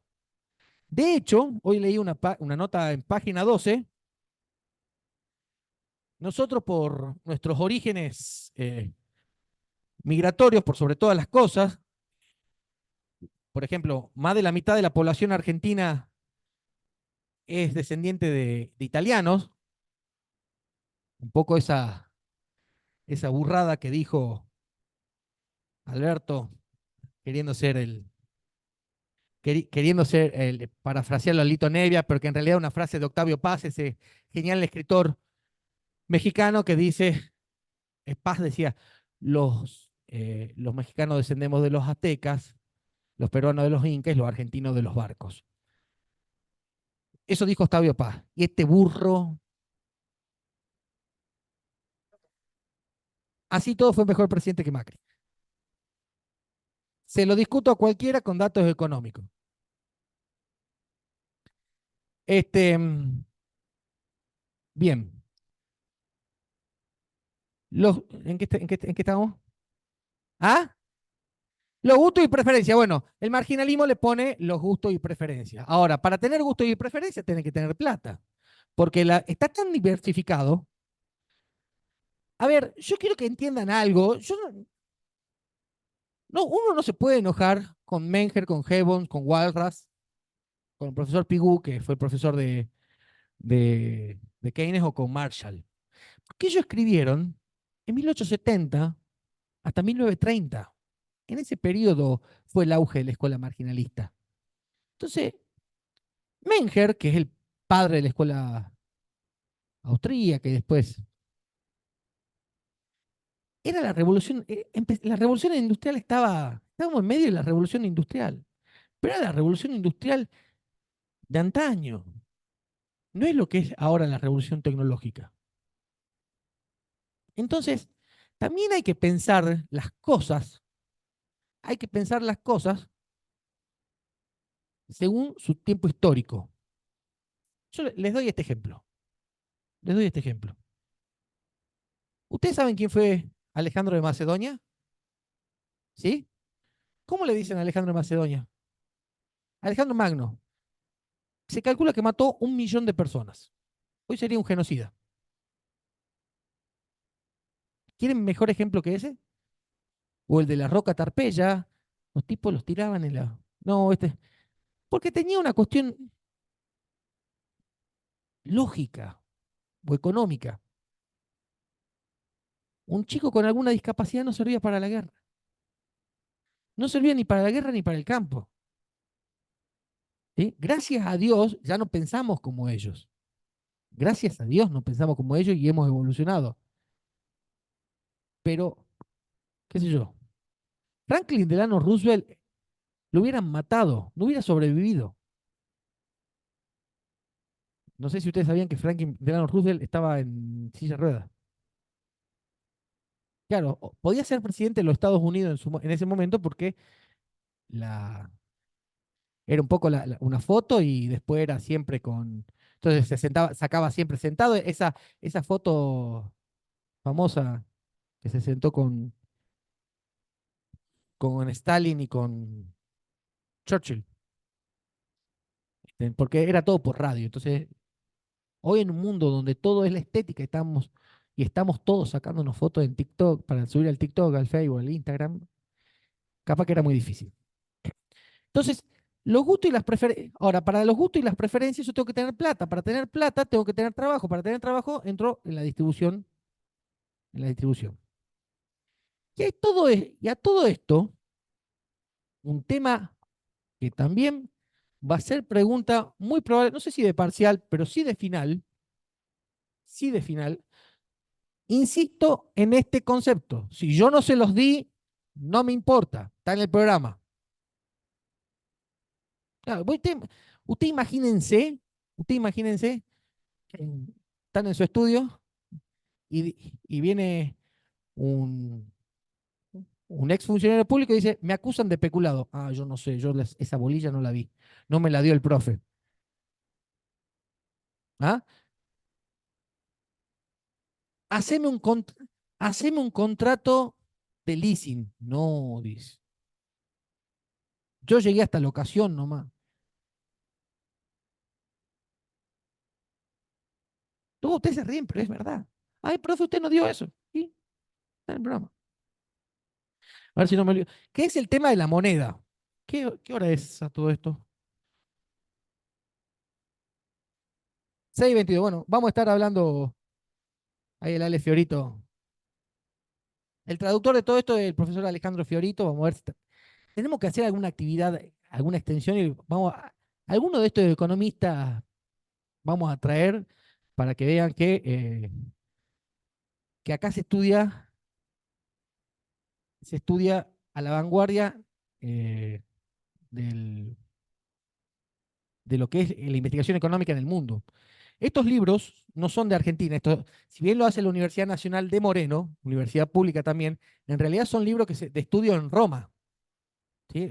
Básicamente en Roma, en Siena, en la Universidad Federal del Río de Janeiro, y acá en Argentina hay tres universidades que son heterodoxas, que son Avellaneda, pero que es más estructuralista latinoamericana, Avellaneda, San Martín y, por sobre todas las cosas, Moreno. Y la primera cátedra heterodoxa en una facultad de Derecho somos nosotros, así que no solo eso, sino somos los primeros clásicos. Porque el mainstream, o sea, si vos sos marginalista, neoclásico, neoliberal, te llenan de premios y condecoraciones. Entonces alimentan la vanidad y el ego de estas personas. A ver, si yo digo, los sueldos se fijan por oferta y demanda, ¿sí? Volvemos al cuadro y después vamos a avanzar con la moneda y vamos a terminar por hoy y doy por aprendida la escuela marginalista, así que ya saben, lean Pivetti, Cesarato y Ciccone y Fratine. Si yo te digo, acá tengo, sí, se van a acordar de la causa de Ciccone, pero bueno. Ah, por eso, porque eh, ya me acordé, me acordé. Si yo acá te digo, el pan, háganme acordar del pan, que los salarios, ¿sí? Eh, eh, acá ponemos 20, acá ponemos 20 trabajadores. Entonces, 20 laburantes. Y acá ponemos 15, acá ponemos 10, acá ponemos 5, acá ponemos 5, acá ponemos 10 y acá ponemos 15. Yo te voy a pedir un favor que me manejes la cámara, vos dale vuelta para que los chicos del Zoom, ¿ah? ¿Sí? Entonces, tenemos acá, este va acá, este va acá y este va acá. Si yo te digo que si tengo 20 trabajadores, pago 5 pesos el jornada, la hora, el mes, no importa. No importa, 5 argentinos oro, no importa. 5 pesos y te tomo 20 trabajadores. Y si te tomo 20 trabajadores, por el principio de sustitución factorial que tomo, tengo menos capital invertido que lo puedo dedicar a otra cosa. Y puedo ese capital, porque además, otra cuestión de la escuela marginalista. Para ellos el capital es lo mismo, sea una moladora, un tractor, una pepita de oro o dólares. Oye, para ellos el capital es homogéneo, cosa que no es así, porque ahí me ha pasado intentar vender las máquinas que tienen que vos tienen un valor de compra, pero cuando lo vas a vender tienen otro valor. O sea, no tratar tratar los problemas de manera homogénea, que es la gran la gran idea del marginalismo, es un pensamiento muy decimonónico, o sea, del siglo XIX. ¿En dónde estuvo más también reflejado el pensamiento decimonónico? En las leyes. Lo estudiaron ustedes el año pasado en Introducción a Derecho, ¿no? Bueno. El pensamiento decimonónico, ustedes saben, hablamos, viene la Revolución Francesa, ¿sí? Viene el enciclopedismo. Quisieron hacer, no sé si conocen el Esperanto. No. Wow. No. Pequeño. Esperanto era un boliche muy famoso donde participaba un juez, donde había trata y esas cosas. El juez Norberto Ollarvide, que ya murió. Viste, genial. El Esperanto es un intento de idioma universal. Por ejemplo, si ustedes ponen el Google Translator, está el Esperanto. Entonces ponen hola y te dicen. Entonces, ¿cuál era la idea del enciclopedismo? Que todos hablemos el mismo idioma. O sea, revertir el proceso iniciado en Babel. Los que son cristianos, en la Torre de Babel, Dios se enojó y los mandó a toda la gente a hablar distintos idiomas y repartir por el mundo. Eso más o menos cuentan las Sagradas Escrituras. No hago ninguna valoración, yo soy católico, apostólico y romano. Así que no quiero que se ofendan, pero esta es la historia. Entonces el Esperanto fue la intención de retrotraer. En el derecho, ¿qué tuvimos? El Código de Napoleón. ¿Qué regula el Código Civil? la existencia de las personas, el nacimiento, la existencia, las relaciones de familia, si te casás, si te divorciás, si le tenés que pagar alimentos, cuáles son tus hijos, cuáles no son tus hijos, si tu hijo nacía fuera del matrimonio, si nacía dentro del matrimonio, ¿sí? Es un intento que ya venía desde el Corpus Juris Justiniani. Las cuestiones comerciales, si había sociedades, si no había sociedades, después se divide en el código acá Vélez Sarsfield lo hizo en dos pasos. Primero el Código de Comercio en 1959 con Eduardo Acevedo, que era un código para la provincia de Buenos Aires. Ustedes acuérdense que en el año 59 la provincia de Buenos Aires no formaba parte del Estado Nacional, ¿sí? No formaba parte del Estado Nacional. Después de lo que hizo la basura de Urquiza, el 11 de abril este, fue el aniversario de la muerte de Urquiza. Yo destapé un champán. Para mí es un ídolo López Jordán. Otro día lo hablamos y van a decir, ah, mirá, este, bien, eh, acá el Código Civil y el Código de Comercio te regulaban todo, te regulaban la quiebra, te regulaban las sociedades, te regulaban los contratos, cómo tenían que ser te tipificaban los contratos y tenés la parte especial, 2 millones de contratos, tenía una parte general y una parte especial, las obligaciones, cuáles, todos los tipos de obligaciones. Entonces, con una sola ley querían solucionar el mundo.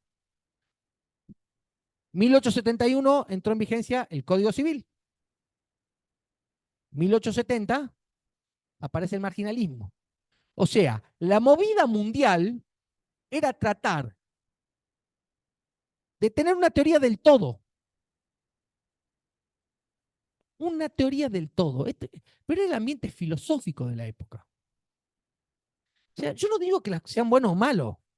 Pueden tener razón o no. Las cuestiones de bueno o malo son cuestiones morales que no lo vamos a estudiar acá. ¿Qué hacen los empresarios? Che, yo te quiero pagar lo menos posible. Yo quiero gastar. Si yo tengo más trabajadores a los que les pago menos, tengo mayor, o necesito menos capital, para hacer mi emprendimiento.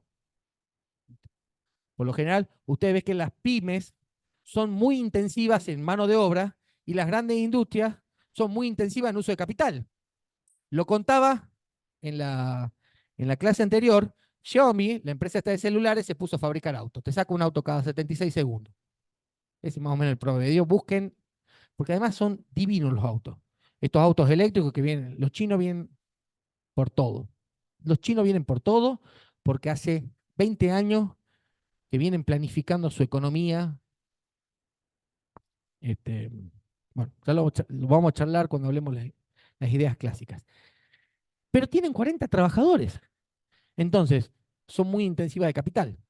Entonces, vos podés hacer, en Argentina lo podés hacer, y si acá la mano de obra es barata. Hoy, con la relación dólar-salarios, hemos quedado con los salarios más atrasados de Latinoamérica, cuando tuvimos lo más alto en el 2015.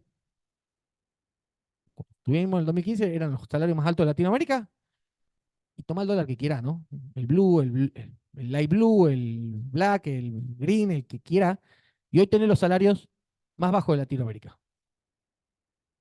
Entonces, ¿hoy qué te conviene? Te conviene, si vos querés invertir en la Argentina, tenés dos cosas: poco capital, mucha mano de obra y que sea para el exterior. Porque consumo interno, si caen los ingresos, cae el capital. Bueno, entonces, volvamos al tema. ¿Qué te va a decir? El sentido común, ¿qué te van a decir?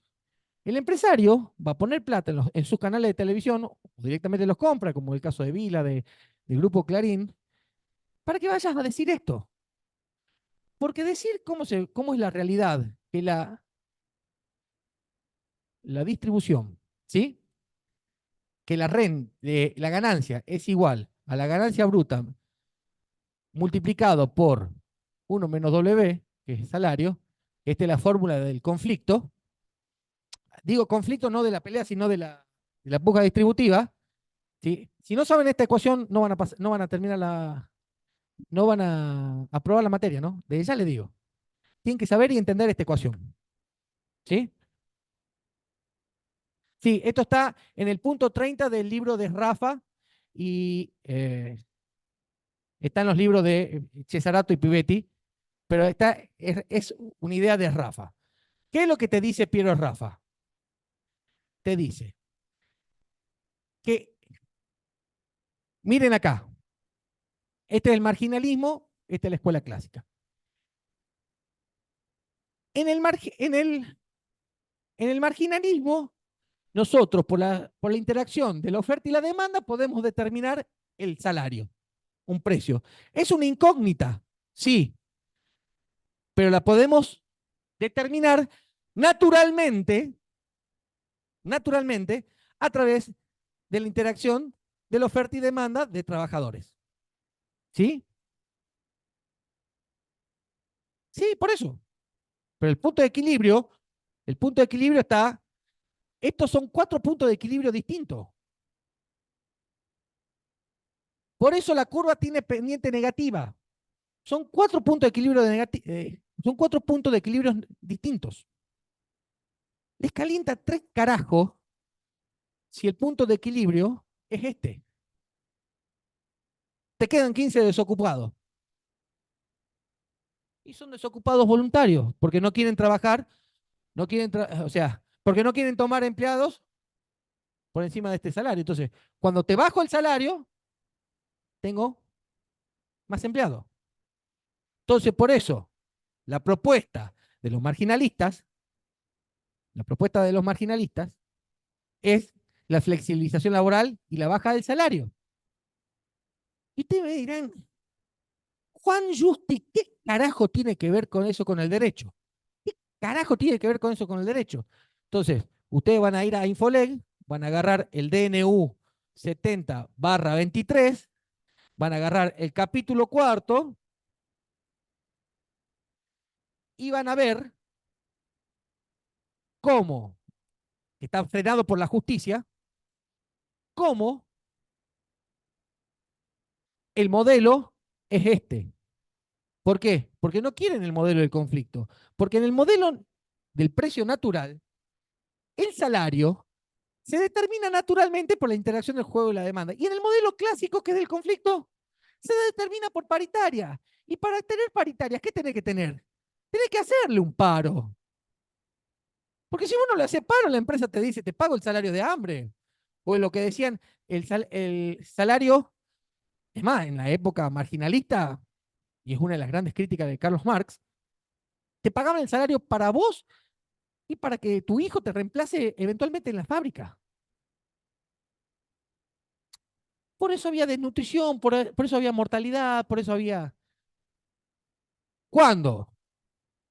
A partir de las ideas de David Ricardo, tomadas por Marx y el resto de economistas clásicos, Rafa escribe en el 60, o sea que no le estoy diciendo, pero le da el fundamento teórico. Yo quiero decirle que no fueron a partir de las ideas de Rafa, sino que Rafa se analiza la realidad y dice, esto es lo que está pasando, que es una gran ventaja, un método más deductivo que inductivo. ¿Qué te dicen? Que la tasa efectiva de ganancia es igual a la tasa bruta menos el costo laboral. O los salarios, en realidad dicen los salarios, pero como yo soy abogado y he participado en paritaria, sé que no solamente el costo laboral, sino son los impuestos al trabajo, las condiciones laborales, las 8 horas, etcétera, etcétera. Entonces, si yo acá tengo que el costo laboral es del 100%, me da que el ingreso por 1 menos 1, ¿cuánto es?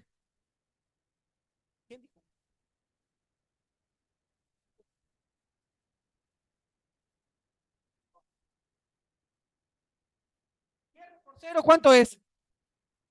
Bien. Entonces, la ganancia efectiva es igual a 0. Ahora, si yo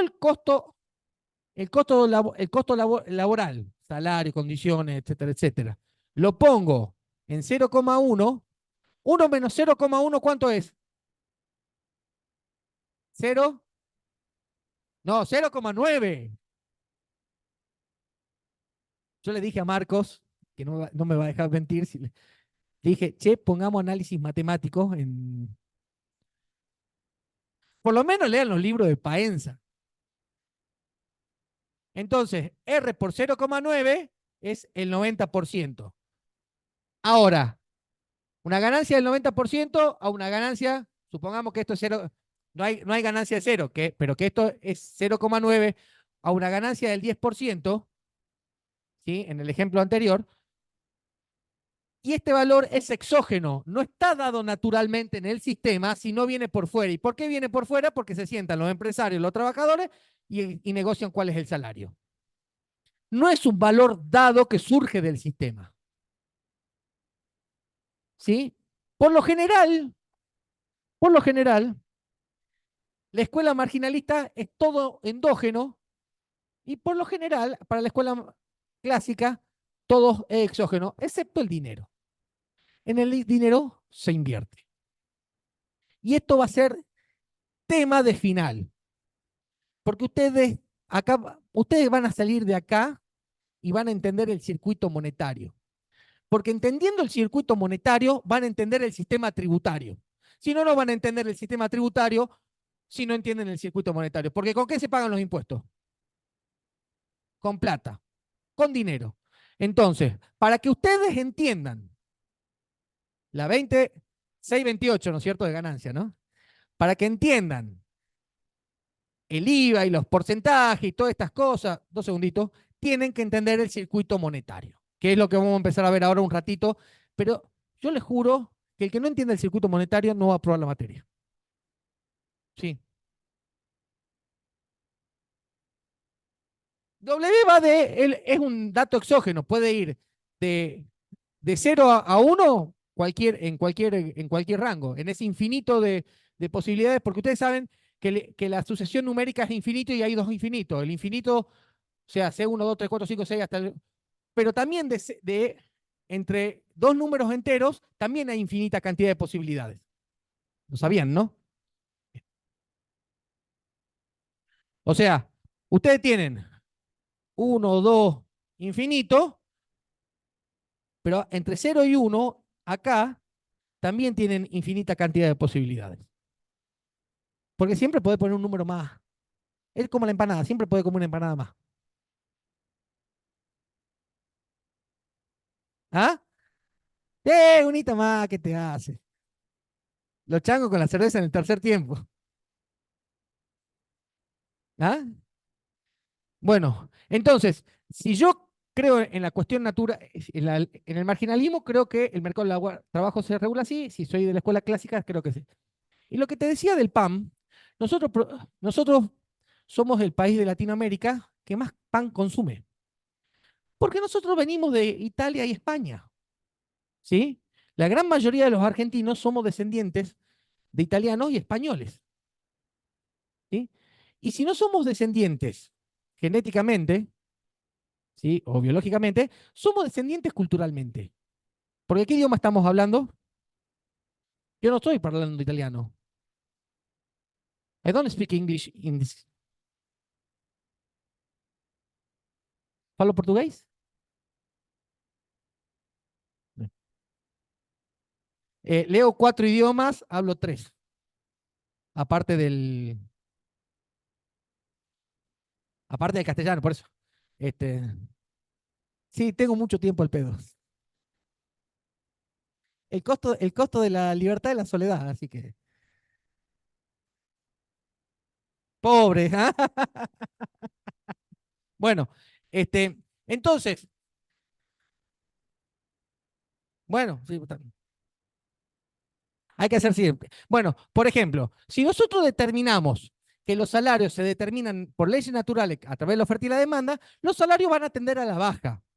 Ahora, si nosotros los determinamos a los salarios producto de puja de lucha de clases, los salarios pueden ir a la baja o pueden ir a la alta. Pero lo que sí les digo, porque la experiencia lo indica, si nosotros tomamos la postura marginalista, los salarios siempre van a ir a la baja. En cambio, cuando hay lucha de clases, de acuerdo a las condiciones históricas del momento, por eso hay que estar viendo presente, el salario puede ir a la alta. Van a leer ustedes, ya les voy a mandar, cuando llegue el momento, un trabajo de Michal Kalecki, lo van a tener que leer, porque ahí vamos a hacer un práctico. Pero 2 o 3 preguntas de finales van a salir. Ojo, no quiere decir que les voy a preguntar a todo de todo, está la posibilidad. O sea, che, pero usted me va a preguntar de todo. no quiero que salga ministro de Economía, pero ¿sabe qué? Quiero que cuando a alguien se les pare el frente, ustedes se enteren que le están mintiendo. Yo ya con eso soy feliz. Y que entiendan los procesos económicos, los procesos productivos, para poder asesorar mejor. Para poder asesorar mejor. Porque te viene y te dice tu cliente, que nosotros los abogados somos todólogos, absolutamente todólogos. Te dice tu cliente, che, ¿qué hago? ¿Invierto o no invierto? Y yo estoy viendo que el peluca está enfriando la economía, ya estamos en recesión, que va a ser una recesión feroz, eh, que el gasto público viene a la baja, así que no pongas, que la obra pública se paralizó, así que no ponga una distribuidora de cemento, porque el cemento cayó, por ejemplo, en marzo, el interanual, un 42%. Yo me peleaba mucho con el gerente de ventas del grupo Holcim, nos terminamos reputeando en noviembre por privado, y cada vez que sale el dato de cemento, le mando un mensaje y me le río que lo de Holcim te tienen que echar te tienen que meter un patadón por porro. Claro, 42% menos. ¿Qué significa un 42% menos? Y si vamos a un 50, lo hagamos sencillo. Tengo dos hornos, uso uno, ¿para qué voy a usar dos? ¿Para qué voy a tener prendido dos hornos si con uno me basta? Entonces, cae el consumo. Entonces, ustedes le van a decir a su cliente, che, mira, las decisiones de inversión, yo no invertiría, haría esto, haría lo otro. Y la inversión puede ser sencilla. Che, compra un departamento. No te estoy diciendo que vas a ser abogado de Hall, sino de Ledesma. Estoy diciendo, viene, me compré un departamento, ¿qué hago? Me encontré una indemnización, ¿qué hago? Porque ustedes van a ser abogados, ¿no es cierto?, del que está cruzando y viene el auto, se lo lleva y lo deja cojo. Cobra una indemnización. Y después del tipo te dice, yo soy albañil, ¿qué hago con la plata, doctor? Y ustedes tienen que entender esto para saber dar una respuesta. Me ha pasado a mí, ¿no? Me ha pasado. Comprar una casa, comprar esto. Digo, entender el proceso productivo y entender las leyes. Porque si ustedes entienden, por ejemplo, son abogados de un sindicato, eh, cuando estaba por salir la ley ómnibus, que después la terminan retirando del,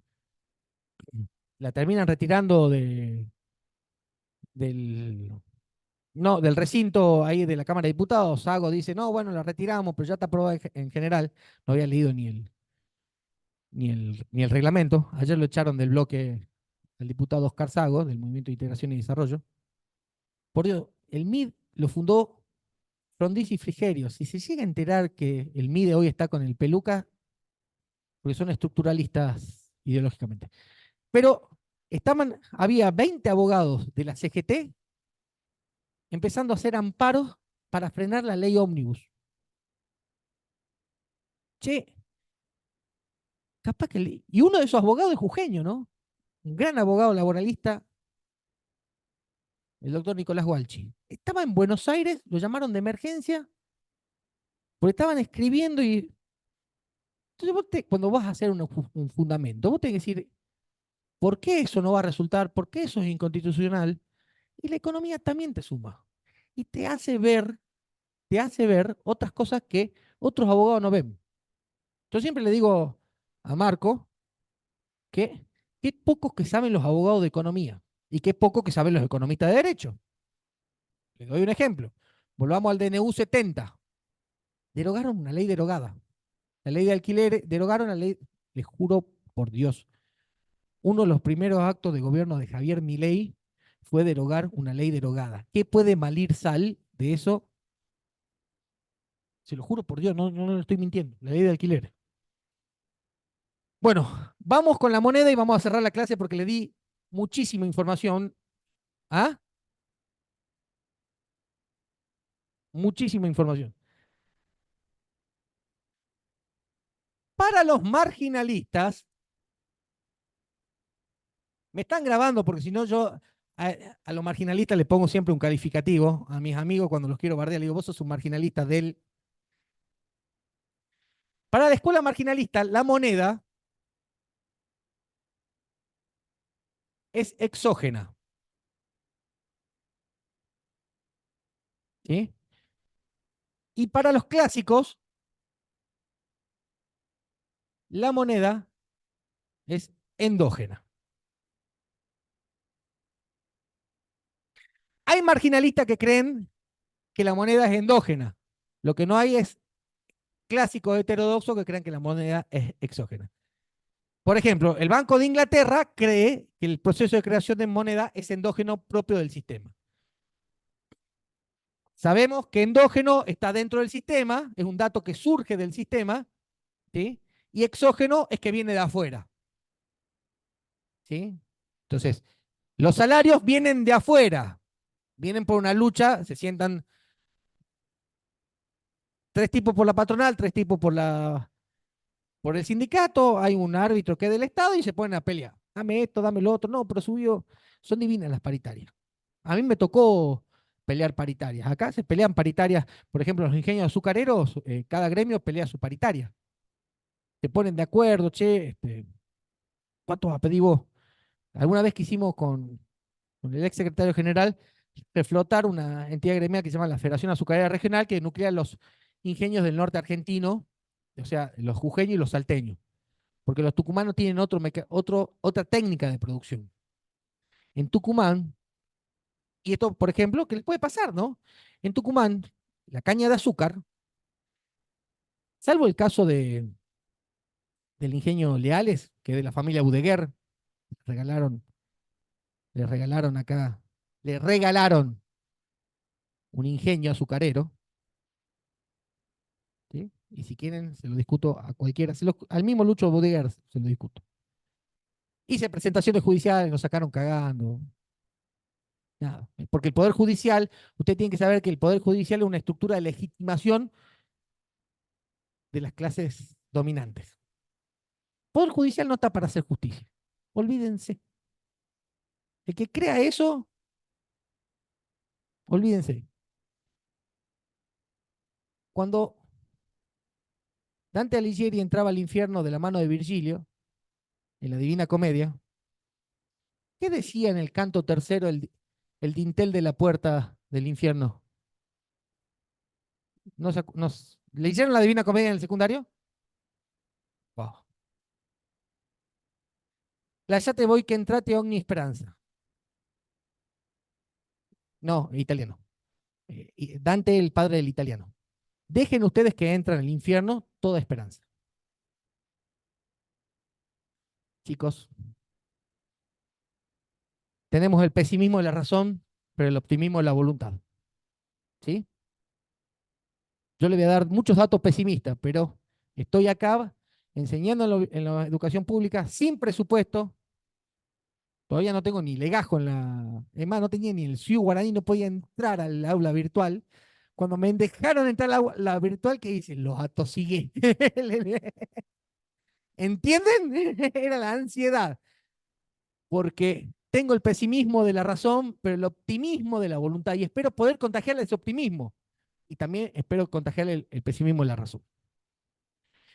La moneda en la escuela marginalista es exógena. Entonces, tenés tipos en la televisión que, que cuando dejaban de hablar con su perro muerto, iban y decían, no, porque la emisión genera inflación. Levante la mano quien cree que la emisión genera inflación.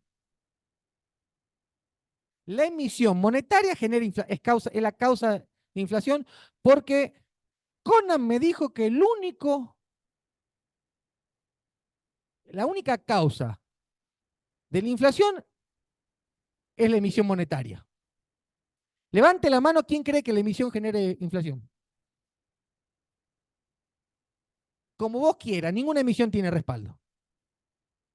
¿En qué se respalda el dólar? No.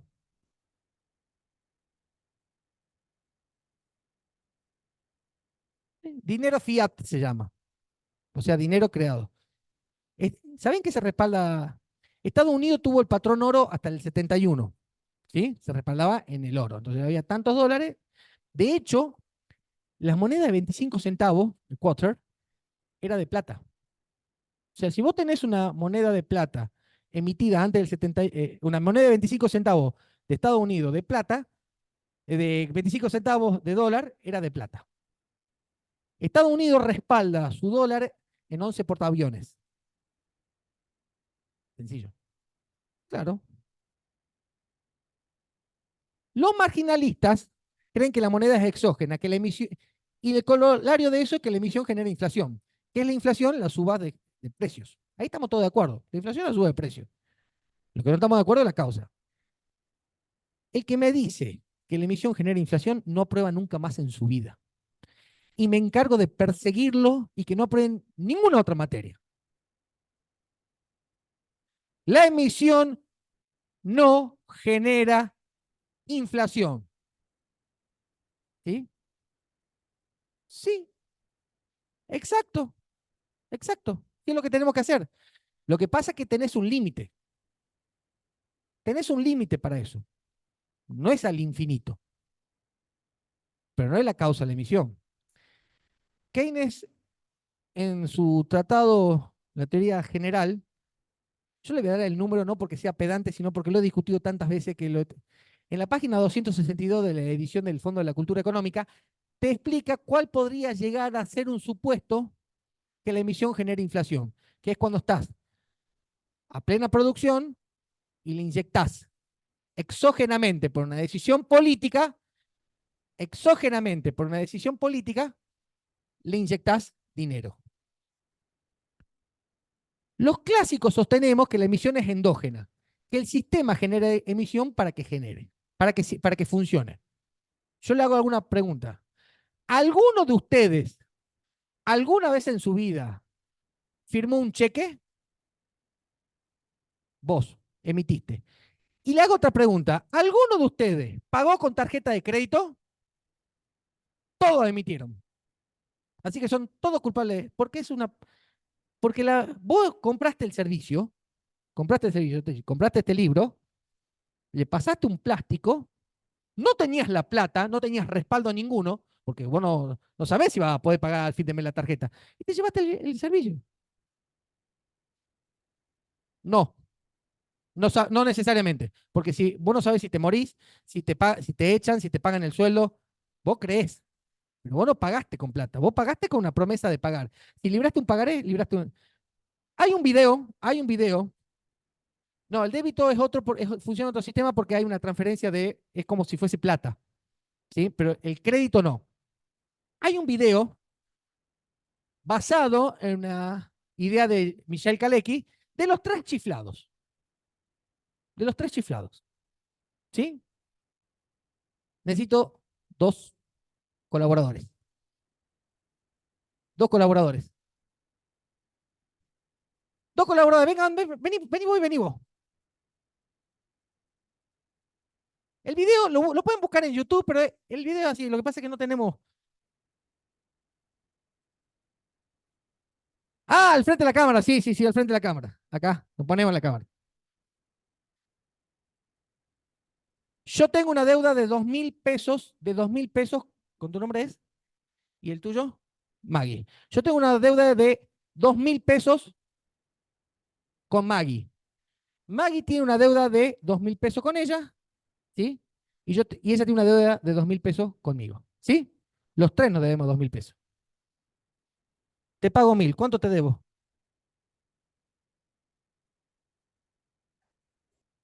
Tengo 1.000. Ya te pagué 2.000. Y había 1.000 pesos. El dinero es endógeno. ¿Entendieron? Hubieron transacciones económicas por 6.000 pesos con 1.000 pesos. Eso se llama el efecto multiplicador del dinero. Que después, si le ponemos un concepto que desarrolla Franklin Serrano en el año 95 en la Universidad Federal de Río de Janeiro, que le pone al multiplicador, le pone el acelerador, tenemos el supermultiplicador errafiano. No porque lo haya hecho Rafa, sino porque toma la variable exógena de la distribución clásica. Se calcula que Argentina creció un 30% más de lo que podría haber crecido durante el kirchnerismo, porque, tomando la teoría económica correcta, inyectaron donde tenían que inyectar. Ya después le voy a mandar un video del cadete del año de octubre del 2016 con el tema de las LEVAC, y cómo se distribuye. Vamos cerrando porque los voy a marear. Podemos estar hasta... Sí. Ahora, la emisión... Sí. No, a ver, lo que pasa es que volvamos al tema del límite. Tenemos, y esto lo vamos a ver cuando veamos moneda, el límite de la emisión son los impuestos. Porque ¿para qué uno tiene moneda? Para pagar impuestos, en definitiva, para pagar impuestos. No digo servicios, digo impuestos. IVA, ganancia, impuestos internos, etcétera, etcétera. Por eso,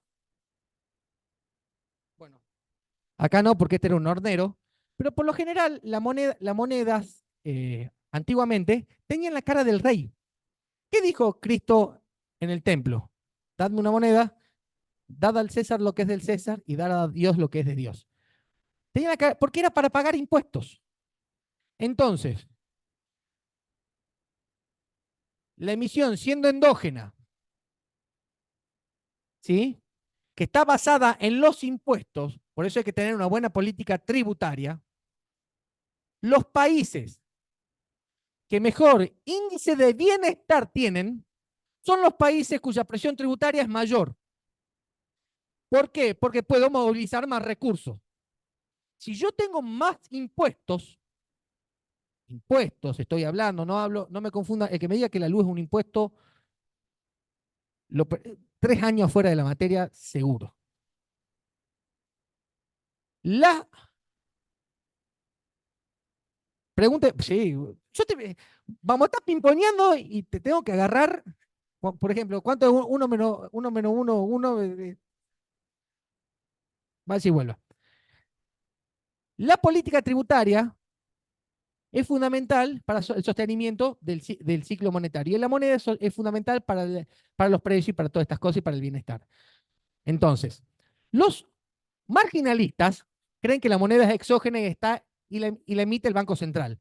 Yo no digo que el Estado no puede emitir moneda, pero no toda moneda la emite el Estado. De hecho, acabamos de hacer transacciones económicas por 6.000 pesos con un billete de 1.000. ¿Sí? Calecki daba otro ejemplo, que iba un tipo, ponía 100, no sé, 100 coronas polacas, no sé, no me acuerdo cómo se llama, y el tipo salía, un hotelero, mientras les mostraba el hotel, salió corriendo el hotelero a pagar la deuda pagó la deuda con el que vendía la verdura, y llegó el tipo, volvió la plata, ya son las 7, eh, llegó el tipo y no le gustó el hotel, se llevó los 100 pesos, pero se habían generado movimiento económico por 5, 6 o 7 las veces que se mueven. Está muy bueno, ya lo se lo voy a buscar. Entonces, ¿cómo andás, Darío? Los clásicos sostienen que es endógena y los marginalistas creen que es exógena. ¿Por qué? Porque creen que uno puede inyectar moneda cuando en realidad la moneda viene del sistema. Esto básicamente es un pantallazo de la escuela marginalista con algunas críticas a la escuela clásica. La clase que viene, que es el viernes 26, porque el 19 es feriado, la clase que viene vamos a estudiar la escuela clásica. Y yo les voy a dar por el campus, les voy a dar la actividad, porque para esta clase el marginalismo así lo seguimos desarrollando los miércoles con los JTP y conmigo los que estén en la comisión, y los que estén el 26 con el práctico que va con nota, y después el tema de los parciales.